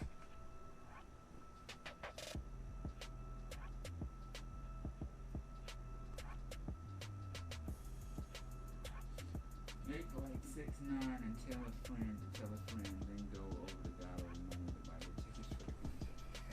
He was wilding with those tweets. Kristen, he said, you know, he's not the first rapper to To my Dayton? talk about Kristen Gray. Did you It's just unfortunate. compare Yeah, Jesus being mocked Ask by the who- Jews which to me one? joking about Tekashi So what is snitching? that? Yeah, man, I I'm know. done. Have a But I blessed know day. it wasn't Dayton. Dayton didn't do that though. It was. That's crazy. It's unfortunate. Making fun of people is Real not life, funny man, to me. it's hard. I was made fun of through most of my child years, and I don't see anything funny about it. It wasn't funny when the Jews were mocking and whooping on Christ. Likewise, it's not funny when anyone is mocked or made fun of. Just saying, bro. Okay, y'all ready? Mm-hmm.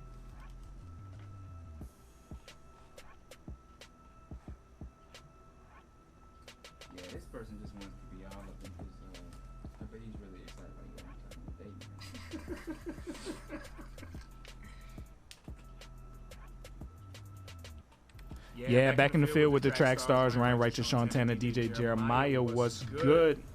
All right, for all things Trackstars, visit www.trackstars.com. Follow us on Trackstars at Trackstars on Instagram, Twitter, and like the Facebook page and subscribe to the YouTube channel, all right? Okay, so a lot of talk about Tekashi, a lot of memes floating around. If you don't know who Tekashi is, we talked about him a while back when he was kind of wilding out. And so if you haven't been keeping up with him since he was, okay, let me start with this. Tekashi was the rainbow-haired kid that was rapping and With the rainbow teeth. you know, bucking up to gangsters and, daring them to come and get him and all kinds of stuff, right? People warned him that that's probably not the wisest thing to do, blah, blah, blah, right? Anyway, he got caught up in this RICO case, and he's in jail now. And apparently he turned state, right? And now he is informing on other gangsters in New York. I've heard Cardi B's name. I've heard Jim Jones. Jim Jones's name. He's been kind of like, letting them know who's who, right? And there's been a lot of memes. Even Crispy's been putting up some memes on our page about this. I don't know if you've been following our page, but Crispy is in love with this story because he posts at least 3. I've seen at least 3. Shouts out Crispy. So Crispy, if you remember Crispy, he's the one that you guys have been supporting with his whole acid attack and everything. So he's back and he's doing social media for us. He is crazy. Yeah. This is what you have been supporting is Crispy. So if you see our page, all the craziness on there is Crispy. But we love him. He's amazing. So he posted some of these, and one of them was the 12 disciples. And one of you, and it's Jesus saying, one of you will betray me, and you see Tekashi sitting at the table. It's been stuff like that, right? So it's this whole joke is about him snitching. I think partially the reason it's funny is because he was such like this, I'm a gangster, blah blah blah, da, da, da. And to find out that he is completely not, and so much so not that he's turning on everybody is funny. That's just naturally funny, right? It's hilarious, but he also came out and said, okay, I did this for show. And we know that a lot of these guys in the industry are not real. He actually did criminal behavior. Yes, Okay, and gotcha. he you can even see in the kidnapping video, oh man, I mean, y'all talking about money laundering and all this, man. I was scared. He's not really that dude, so I'm not surprised that he snitched. Yeah. And then word on the street is that these guys were really doing him dirty from the get-go. And they were robbing him and treating him like trash, and now he has a chance to get away from them. So he's like, oh yeah, it was him, her, them, everybody. So I'm not surprised. And honestly, if it was me and the people that quote unquote embraced me when I first got in turned their back on me first, I'd be the first one up there. Your Honor, it was all them guys in the front row, even though they just sitting here watching, getting them to, I would be the first person to say something, because I'm not about to spend 75 plus years behind bars. I'm snitching. Is basically. So you a snitch? Yeah. So do y'all know what snitching means? Yes, Do you know that concept snitching. of snitching? Okay, so I don't know personally, but snitching is when you are involved in criminal behavior, you get caught, and then you turn and you tell on snitch. everybody else. That's a snitch. It's not just telling on people. People have expanded the definition Of that course. if you're a witness to a Little kids crime say it. and you were innocent the whole time, that's not stitching. That is being a that's witness to telling. a crime. But even that's looked down upon in certain communities because these are your neighbors, and there's retribution that may come back to you and your family and all that kind of No stuff. crimes But around see, me. here's the thing. I honestly believe, judging off of how he sounded, man, they were talking about embezzlement and all this other stuff. Like, he didn't know what was going on with a lot of his money, because they were stealing a lot of his money from him. He wasn't even getting paid everything he was supposed to get paid. Am I defending this dude? Yeah. Kind of, sort of. He kind of knew what he was getting in when he was trying to play the gangster. He literally, this, when you read the Bible, the Bible in Proverbs, it talks about fools and this is like they're talking about him, right? Yeah. Like literally, Solomon was like, this is gonna be this kid Tekashi, right? And I need to warn him that if you follow around bad people, you are going to end up in a bad way, right? Yep. And you're going to end up in a bad situation. he is regardless. literally walking that out because he was acting a fool. He got away with it for a long time. He became successful acting like a fool, and he got caught up in something really bad. And he is now facing actual real life non-jokey time. And it's sad. It's sad to see somebody like all that success is meaningless now. Like, what are you gonna do with it? Yeah. Yeah. What are you gonna do with it? Thing is, I don't think he knew they were embezzling his money. He knew he was acting he like knew a he gangster, was though. acting an idiot. Like, even Rick Ross and several other people call him out on their album saying like, ha, now look at you in jail trying to play like you a gangster knowing you wasn't one from the get-go. Yeah. But if I wasn't the one who was embezzling the money or doing whatever it is to create clean money from drug sales or whatever, He was like, I was actually playing like a gangster. Right. They were being gangsters. It wasn't me. That's So what he said. I can't be mad at that because he honestly didn't know. But if I knew you were taking my money and doing illegal stuff with it on purpose, But you knew they weren't good people, though. You knew oh that. nah, he just felt like he was protected. But he feels that he was being betrayed first, and I feel like he's like, okay, well, y'all did it to me, I'm about to do it back to y'all. And with the way this generation is now, he's getting his street cred back because he's declining witness protection and all that. So I feel like as soon as all of this is over, he probably gonna go diamond this minute he puts out some new music. It's possible, I but hated his music beforehand. I think it's clear now that he is a joke, though, right? Like all that I'm a gangster stuff. That's what the snitching thing did for him. Is that it's clear now that you are like, because the code is. I mean, but you don't do look that. at Lil Uzi Vert though. Ooh, what you saying? That dude a joke too. Everybody. What you got? But some he's still selling. He's still selling like hotcakes. Yeah. Fake is like the new real. Yeah. Now. It yeah. helps with ignorant people. Like they buy into that fakeness. The fantasies and everything. And that it you- seems to And be a young lot more of people, them too. buying and streaming albums than Right. the real now. Right, and young people buy into that. Like for me, back in our day, I think the only person that we really had blow off of no fame beforehand was really like Soulja Boy, right? When we were working at Radio 1. Nowadays, it feels like anybody comes up with a trashy, awful song With a that character. degrades women, that talks about drugs, that talks about money, that you throw in brandish gangsta. This video, when somebody first showed this video to me, it had like 500 million views, right? 500 million views. And when it was a friend of mine who sent it to me, who's not saved. That's why I realized he sent it to me.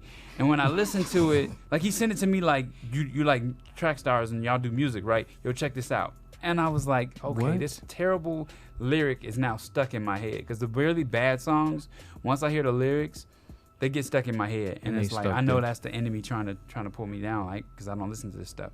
And so when I heard that song, I was like, this is terrible.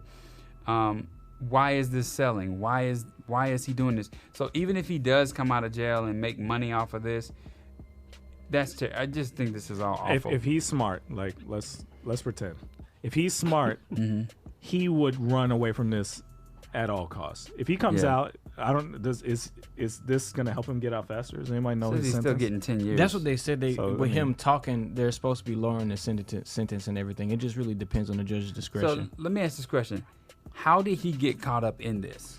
Oh, the racketeering charges? I know he had gotten caught up with child.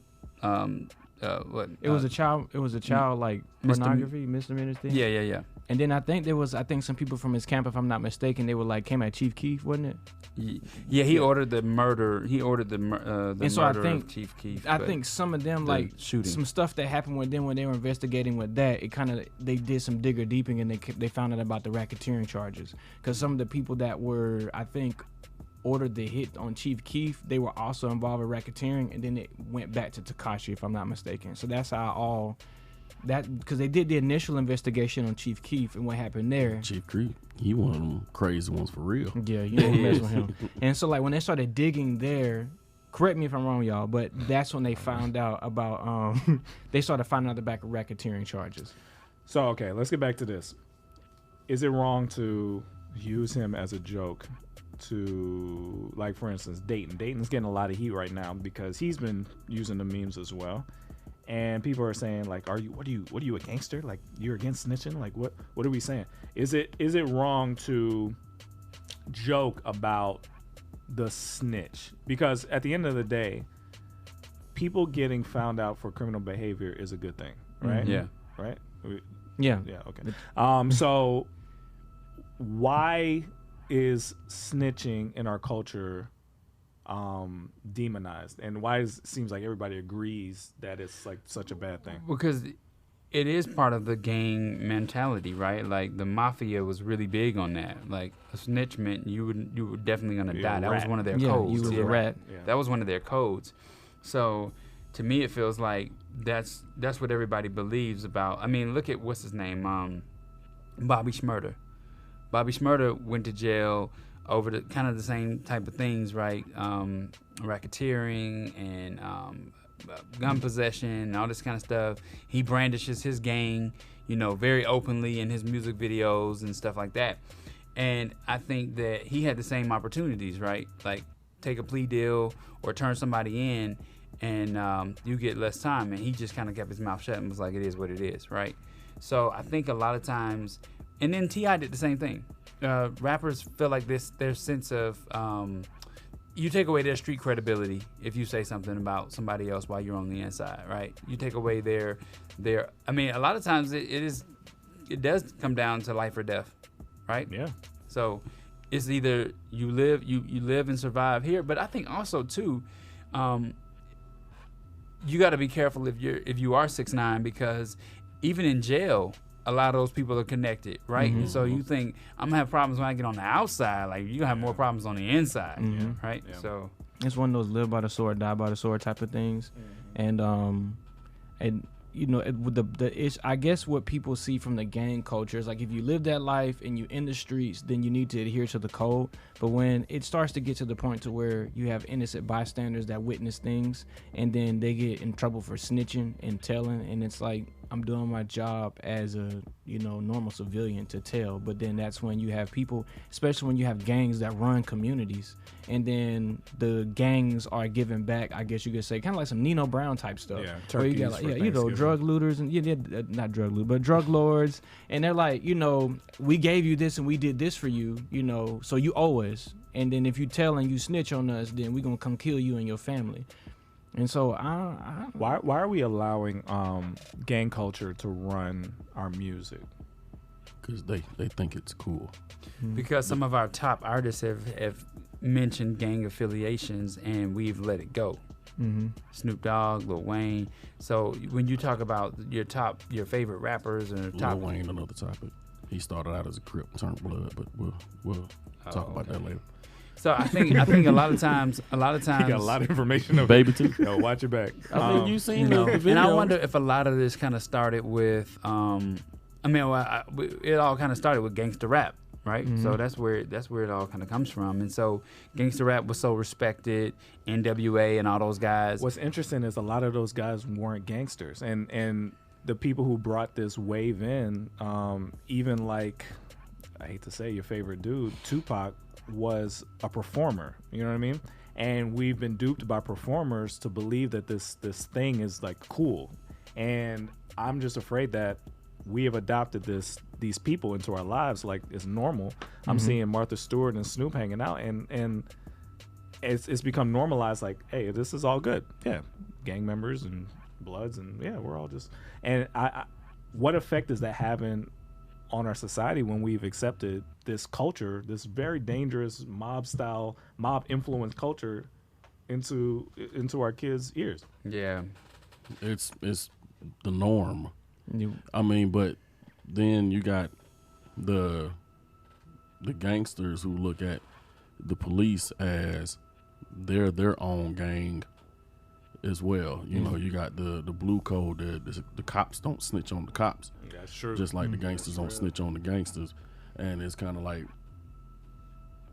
if you get caught up on either side, or if you're in the middle of it, where do you go? Do you lean on the side with the cops and snitch on the gangsters? Or if you got some inside stuff on the cops, do you snitch on the cops and then you never get police protection again? Or like, it's so many different things that can happen from these different cultures that are having these not snitching movements. You know, when as you're talking, I experience the same culture at church. Mm. I experience the same. Don't ask, don't tell. I know about some stuff with that too, but I'm If you leave Yeah. the crew, you are dead to us. Yeah. That whole kind of concept, right? That's, If you leave this environment, God is no longer with you. man, come on. And a lot of that sounds like what we're talking about here. If you leave here and you talk about what happened here, God ain't gonna you a bless you. snitch. Yeah. So I'm talking about like legal jeopardy, like lawsuits were filed to make sure people didn't talk about things they've seen. That's with with like certain so many people. preachers Non-disclosure having agreements. babies with the Exactly. chicks And in the crowd and all that. Yeah. so if that's happening in a church, that's a spirit, bro. imagine how bad it is everywhere else. It's in politics, it's in everything. And I don't know how to fix that. Yeah. How do you fix that? You don't. Damn it. Because it's almost like, I mean, this exists everywhere, even on the most innocent levels, right? Like if I come out and say I'm no longer a Falcons fan, I'm a Saints fan, everybody in Georgia is going to be like, yo, I mean, I get it enough being an Alabama fan and being right in the heart of UGA. So it just happens, right? Even on the smaller scales, like it doesn't mean anything to anybody that I root for a different football team than my home city, right? It doesn't mean anything. But I mean, to you're a sellout, people, but beyond that, yeah. right? To people who are in your city and the people you know and the people you talk to and your coworkers, like, yo, how are you all of a sudden gonna turn and go to this other team, right? So that's just a mentality. It's a cliquish thing that happens with the human heart, and it's unfortunate because it's hard to fight. It's hard, and that's why I try really, really, really hard to be unbiased, and not just unbiased, like anti-biased, right? To the point where it's like, even if it benefits me, what I'm trying to tell everybody, or like we're having a conversation and you know, like it'll be really good for me to say something. I can't think of a good example, but I try my best to check myself to the point where I'm like, I'm probably biased about this, so I'm going to go against what I even think about it. Yeah. And it's really hard to get everybody on that page because it's counterintuitive. Like you normally want to support things and speak things up that benefit you. It's really hard to take the other side in an argument and say, well, maybe this and maybe that. Maybe I'm wrong about this. Maybe I'm wrong about that. And I think if we can't all see outside of our bubbles and imagine life from a different point of view, it's really going to hurt us in a lot of ways. And I think that's a symptom of what we're talking about here with 6ix9ine. This cliquish mentality of this crew versus that crew. This is my set. I can't talk anything bad about my set. If you do, I'm gonna kill it. Like that. We just have to find a way to stop that. Especially at least in the church. At least. There's just people feelings get hurt too easy, and they're more worried about their reputation than they are about the situation at hand and how many other people it can affect. Especially when it comes to these churches, like we were just mentioning not too long ago. My pops, he's a well-known pastor in the city, but it's a lot of pastors who don't rock with him because he's the type of person who doesn't hold back. If he knows you doing something wrong, he's gonna call it out, and he's gonna be like, hey, you such and such, you need to stop doing this, that, and the third. He's not gonna publicly embarrass you, but he'll come to you and be like, hey, God told me to tell you, stop. But then you get mad at him for being the messenger. Like, you can't shoot the messenger, you know? And now that pastor's gonna go tell the rest of these 3-4 other pastors, hey, don't rock with this dude, something wrong with him. Got blackballed. Yeah, and to witness that growing up, I'm kind of like, it makes me kind of be like, I don't trust that church, I don't trust that church, I don't trust that church. And I kind of pull back from it, and I kind of just chill now, just gather my own opinion, because I've seen what goes on behind those curtains. Yeah. And it's rough. Are you seeing any of that behavior in Christian hip hop? Yes. Oh yeah. Let's Yes. take and Yes. try Oh my and try goodness. your Yes. best not to be just like those people over there. I can't mean, say I'm talking no about names in your own hearts. I can't say any names because, like I said, with me being so new to Christian hip hop, I Yeah. literally got into this in 2013, and so I took a step back and researched. Like I learned about cross movement. I learned about just different aspects and avenues. And so, and even before I put out a project, I wanted to learn more about this culture. But there's a lot of that, like dry snitching. There's a lot of like, well, you are affiliated with us, or the blackballing about certain artists. I don't want to say no names. And it's frustrating because that's one of the reasons why, this is my personal belief, I feel like we can't get ahead is because we pull each other down. And like, okay, you know, one person has developed an opinion, and then this person developed an opinion, or you come to find out in the camp that somebody didn't rock with what they were saying, and then now they leave, and then now it's all this shade being thrown. So it's like, because we Christians, we not gonna say no names, but I got records coming out, and you got tweets coming out, and then it's like, then this person comes out and starts talking about things, and it just becomes really, really, really messy, and it's frustrating because it's like, as a believer, you're like, yo, let's come together, let's kumbaya, let's love each other, and then you find out like, okay, this camp's got something going on, and then they start the fighting, and then you get on Twitter and you see this whole Twitter rant that goes down, and then next thing you know, IG posts are starting, and then all of a sudden it affects other camps. And then you hear murmurs and who said what says. Oh, who's spilling the tea? And Yeah. by the time it gets to the point of the conversation, it's something completely different. Like the very first, I know this is gonna be weird to some people, but the very first album I listened to on my own that came from a CHH artist is Gravity from Lecrae. And I looked and I was like, that Big Crit? Okay, let me check this out. And the song was dope. I loved it. I met up at IHOP with a few friends of mine, and everybody's critiquing, oh, the production's great, this is great, this is great. Man, how they let Crit murder him on his own track? He ain't even say nothing biblical, and blah, blah, blah, blah, blah. And I'm looking, I was like, I thought this was supposed to be a friendly fellowship, whatever, and all y'all doing is bashing the man. Like, y'all said the production was good, and the album was good, but then y'all act like the whole album was trash because y'all feel that Crit did better than Cray on his own album. I'm like, why is that? And then it went from them bashing him to, man, Shy Lynn would never let this happen and this, that, and blah, blah, blah, blah, blah. And I'm like, Yeah, that's crazy. and I just felt like, man, I'm sitting at a table with a bunch of haters. I don't even want to be at IHOP no more. Let me get my food to go. You know, I didn't order hate. You know what I'm saying? So I gotta. Send it back. I'm trying to learn more about the culture myself, and because you know, all I did was produce for secular artists. I'm trying to get into this, and these guys is like, man, you got to listen to this, and this, and it was just. That's even another thing, man. Like with Christian hip hop, like if we get onto the politics and people saying, well, what's really Christian hip hop? How is it really done? And you got people snitching, talking about, or not snitching, but like, I don't like the way they do things, and they start bad mouthing other people. And then you got people that come from different denominations, and so one denomination is predominant in Christian hip hop, and they kind of trickle it down, and now this is the way everything's supposed to be done. And if it's not done that way, then it's not the right way. And then you got people in this. So I got the last question before we go, and it doesn't need an answer. I just want you to think about it. What's worse for us, and what is the worst? Okay, so what's worse, the person posing as a Christian rapper, or the person authentically being themselves and living in sin? Which is worse? And which one is bad for us? More bad for us? I mean, assuming we do have some authentic Christian rappers out there, right? I mean, because they can be authentic and can be themselves, But I'm saying somebody who doesn't even believe that they're a Christian. They know they're just out there doing whatever they want to do, but they're posing as a Christian rapper, or they're some way like Chance. living in. Well, they're okay. They're living one way in front of us, but behind closed doors, they're living a totally different way, and they're not even. It's not even a struggle for them. They just flat out don't care. I would think Chance fits in the second category.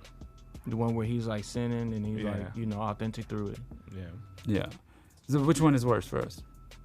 It's like pick your poison. I think I think what's worse for the person is the first one. Yeah. For that person, I don't know how. No, that I'm talking about the trickles people For the that body. down. I know, but I'm saying starting with that person Mhm. is worse for the first person. It's worse for the first person to Yeah. be living be as a fake. Christian. For the person, for Fake it. the Yeah. body, it's hard because it's like it could be people right now that's out here that's going hard and behind scenes they jacking people up and committing all kinds of fornication and everything, Yeah. and people being totally delivered by their music because they're just the lyric. I mean, it's tough. It's scary. But then when it gets put out in the public, then I guess that impact of, oh, he was really doing this behind closed doors I will guess hurt it will the hurt community So I more. would have to say the first one, man, because like you said, it's everything that's in the dark is going to come to the light. Mm-hmm. So if you're doing the wrong and you're doing the nasty and you got no business, and then you're putting on the fake, either two things I feel like is going to happen. Either the lifestyle you're portraying is going to convict you, and you're eventually going to give in, Yeah. or you're, going to continue doing what you're doing, and then it gets exposed, and then now everything. I got a crumbles. question to bring this all back.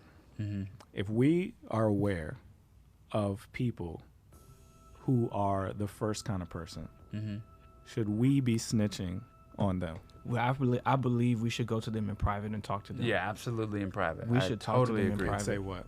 Well, okay, I have to go based off scripture. If I have a problem with my brother, first of all, it'd be messy for me to get on Twitter because I don't know what's going on behind the scenes. Exactly. But if there's a way I could contact my brother and say, "Hey, look, man, look, this is A, this is B, this is C. You're showing the claim to be a believer. You know, I don't know if that's what you're really trying to be, but this is what Scripture says. Maybe we can hash something out." At that point, if bruh still wants to be reckless, then Snitching. I think your witness falls on deaf ears when you publicly humiliate or embarrass somebody, or that's the attempt, right? Or that's the way it looks. But if you DM somebody or you call them up and say, "Hey, I had this, that, and the other," I respect that so much more. I really respect Okay, that what if so it much doesn't more. work? If it doesn't work, then it doesn't work. Like I told you that we had an artist who was sending us their music the wrong way, right? And they emailed all of us together, like Rapzilla, DJ Wado, DJ Tony Tone. All of us were on the same email. And I was just like, I hit them back and I saw that one person replied and was like, "Don't spam me, don't send me this." And he replied to all, right? He wanted everybody to see that he was publicly bashing this guy. I did a reply to him and was like, "Hey, bro, I made these mistakes earlier on when I was sending out our content for advertisement. I was like, you might want to blind carbon copy people, right? So that it doesn't look like you're spamming them, so that they can actually receive your email, because nowadays so many filters are set up, people might not even have received this Right, email." I got you. He didn't respond to me, I got you. but I did that in love. This is a little more serious than that. It What is. What if you know that some of the music we play on the show is made by a person that is false? Do you expose it? Do you stop playing the music? Do you intentionally carve out their influence on this industry purposefully? What do you do? So the good thing about it is I actually had this happen to me like a couple of weeks ago. A brother in Christ came to me and was like, "Hey, I know that you have a platform where you might be playing this artist. I'm not trying to bash this person publicly, but I just want you to pray for them and then check out their Instagram post and see what you think." Right? And for me, I looked at it and I was like, "Yo, definitely praying for this brother. It seems like he's going through some things. We'll lift him up." And That's there still is public. I'm talking about somebody who is pretending. They have everyone fooled, but you know that they're fake. I don't know that person, so Oh, you don't. hands down, take out the mic. Okay. I'm just saying, like that. What I mean, 'cause responsibility you would have do to we deal have? with a lot of backlash with it. Like, let's say you decide to take the route of, well, I'm not going to play their music. I'm not going to say anything bad about them, but I'm not going to play the music or support them. And if you have a platform, somebody's going to raise the question, "Hey, why don't you play this song anymore?" Do you answer the question as in, "Well, I just don't support his music because I know what he does behind closed doors"? We or, always blame Jeremiah. Always blame DJ Jeremiah when there's a problem. I think what he's getting at is ultimately these things are going to come That's just to a me. head, and something's going to have to be spoken about, because I even feel convicted, because it's like, man, what if I'm the person that, you're one of those, like, let's say you're one of those gatekeepers, and you're the make or break, and you find out this guy is doing the most and he's not living the way he's supposed to live, and you know everything that's happening behind the scenes. I wouldn't say public ridicule is not the way to go, But if it did get nasty to the point to where, let's say you pull the guy's music, then he just went on and, oh, well, Trackstarz don't even like my stuff no more. You know, no. Well, first of all, already he's already kind of exposed his character. Secondly, you know, so it's really you playing chess. Yeah. You know, you've already exposed this person's character, and then now you can go forward and be like, okay, well, you know, it's not even about protecting your name or protecting your brand. It's just, you know, just be real. Like, we have certain standards here at Trackstarz, you know, and then, like, we just know, according to this person's ministry, some of the things that they're doing just does not line up with what we have. It's something very unfortunate, you know, and then people can draw the lines where they want to draw the lines at. So, I mean, if ultimately it came to that point, there's a way to lovingly rebuke somebody. So you're just saying be professional with it. You got, I think loving rebukes is something that we don't have a lot of, especially in my generation. Yeah. Like me being a young person, I'm 28. Oh, then you're gonna be considered a hater. Yeah, you consider the hater if you lovingly rebuke somebody. Yeah. And so sometimes, I mean, here at Trackstarz, we would like to say that we would no longer play this type of music on our radio show. Yeah. You know, I mean, this is something that we've actually really had to deal with over the years. But yeah. Anyway, just a thought, just to, you know, put it out there. Speaking of Jeremiah, he's really upset that we talked about Tekashi without him. Oh, is he? Yeah, he's very upset about that. He's like, y'all gonna talk about him when I ain't there? Don't go on vacation. Yeah, easy. So if you notice the difference with today's show, just know that Jeremiah is very important to what we do here. We could pretend to fill this spot, but there's no filling Jeremiah's spot. He does a lot for this show. So, you know, shout out Jeremiah. My spot can be filled, though, right? Yeah, mine too. I mean, when I'm gone, y'all don't miss a beat. But no, don't work. But seriously, Jeremiah is very, very important to the show. So give him a shout out. He's on here. Tell him what's up. And they'll be back. Him and Maya will be back soon. So let's get back into it. Thank you guys for hanging out with us. You in the field with the Trackstarz, Ryan Righteous, Sean Tan, and DJ Jeremiah. Let's go. About in this point. Oh, yeah, you did great. Hot and I'm sweating. Tell him your name. We had to turn it. Should I do my say? Yeah. Black Grizzly. Tell him the government, man. Terry. The government. Terry Jefferson. So you produce. What's your producer name? Black Grizzly. And that's what is it? Black Grizzly. So Black as in like Cadillac. Yeah. I wanted to ask you, man, growing up with the type of dad that you had to have some funny stories. Like when he just got mad, like he heard a rap song on the radio and it wasn't even in the house. You remember Space Jam? Yeah. Remember the song Bugs Bunny was rapping on? There was a song where Bugs Bunny rapped through the whole thing. Was it And you remember? I wasn't even allowed to listen to that. Oh, wow. I played it out loud one time. I was in the backyard trying to, you know, get a little buff for football or whatever. And he heard that. He said, turn that mess off. Look, that is Bugs Bunny. I don't care. So, obviously, you rebelled. Yeah. You rebelled. How far did rebellion take you? To Germany. Like, you moved out of the country? Yeah, my mom joined, because my folks split when I was like 6. Oh, okay. And my mom ended up joining the army, and she got stationed in Germany when she got back from Bosnia.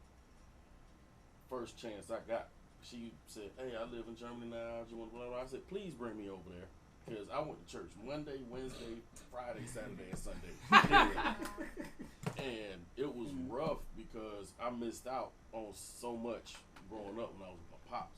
Yeah. So, and he was, I think he'd been in it since he was 19. Then he started getting into the whole deliverance ministry thing, so everything was a demon. And I was like, I can't take it anymore, you know. So when I went to Germany, that's when I think it was 96. One of the first 2 albums I ever listened to was AT-Aliens and Wu-Tang Forever. And I finally got introduced into the hip-hop world. And then I just all of a sudden hear this Hit 'Em Up song by Tupac, and Tupac became my favorite artist. Because I'm like, he just dissed everybody with no problem. You know? Yeah, and then I went back and started doing research, and I started, you know, Poor Righteous Teachers and all them. That's when I started figuring out real hip-hop versus bubblegum versus pop versus all of this. And I just got is listening to this. Is that it? Yes. That was in the movie? No, I was on the soundtrack. Oh, okay. I was like, I don't see. Yeah, that was I like. wouldn't have thought that was Bugs Bunny. Yeah, and it's just foolishness you listening to. It was really hard. It took years for me to even go back to a church because of a lot of what I went through growing up. So I was like, Plug your ears up, man. You don't want this trash. Did you start YouTube already? Yeah, no, they're still watching. Thank y'all for hanging out with us, man.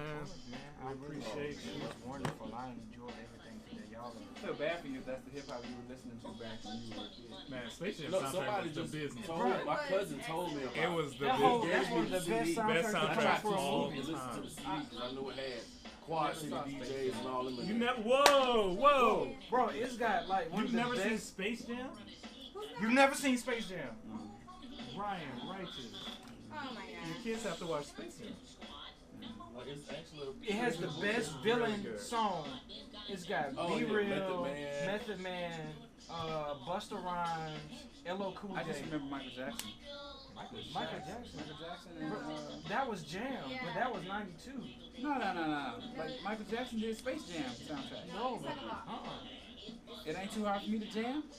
That was Michael Jackson. no, that was Jam in 92 and Dangerous album. That was way before. But the space, it was a Space Jam. Bugs Bunny and everybody was in it. Y'all remember that? Yeah. Oh yes. It ain't too hard for me to jam. That's not. That wasn't Space Jam soundtrack. No, Michael Jackson did do something with Bugs Bunny, but that's not it. Not Space Jam. You thinking about an inspirational song on Space Jam that you think Michael Jackson did? I don't remember Michael Jackson. I remember the Quad City DJs. That was Quad City DJs. Who else was on there, man? That's of course, you know, your dude Kelly. Yeah. But we won't talk about that. But it was amazing. It was amazing. Wasn't Jay-Z on one of them songs? Maybe it's because maybe because it was Michael Jordan was in this, and wasn't he in Space Jam? Yeah, Michael Jordan. So that's what made me think. I think that's where they got the idea for this movie from, maybe. I think that's what it was. They had a commercial and they turned it into a movie. No matter who tells it. You gotta watch Space Jam. No, they had that song from Seal on there, that Fly Like an Eagle. Yeah, Fly Like an song. Eagle. Oh yeah, that's oh my gosh. They That tried. soundtrack was They want to remake amazing. it, but I just don't know how much of a With LeBron, they are remaking it. I just okay. Yeah, it's like Are Who you the- playing that? they're almost like That's done. fine. Oh, so Who why is it the keep villain's gonna be? And we in the I song. don't know, because the Monstars were dope. Yeah, the Monstars are dope, and they had one of the dopest villain songs.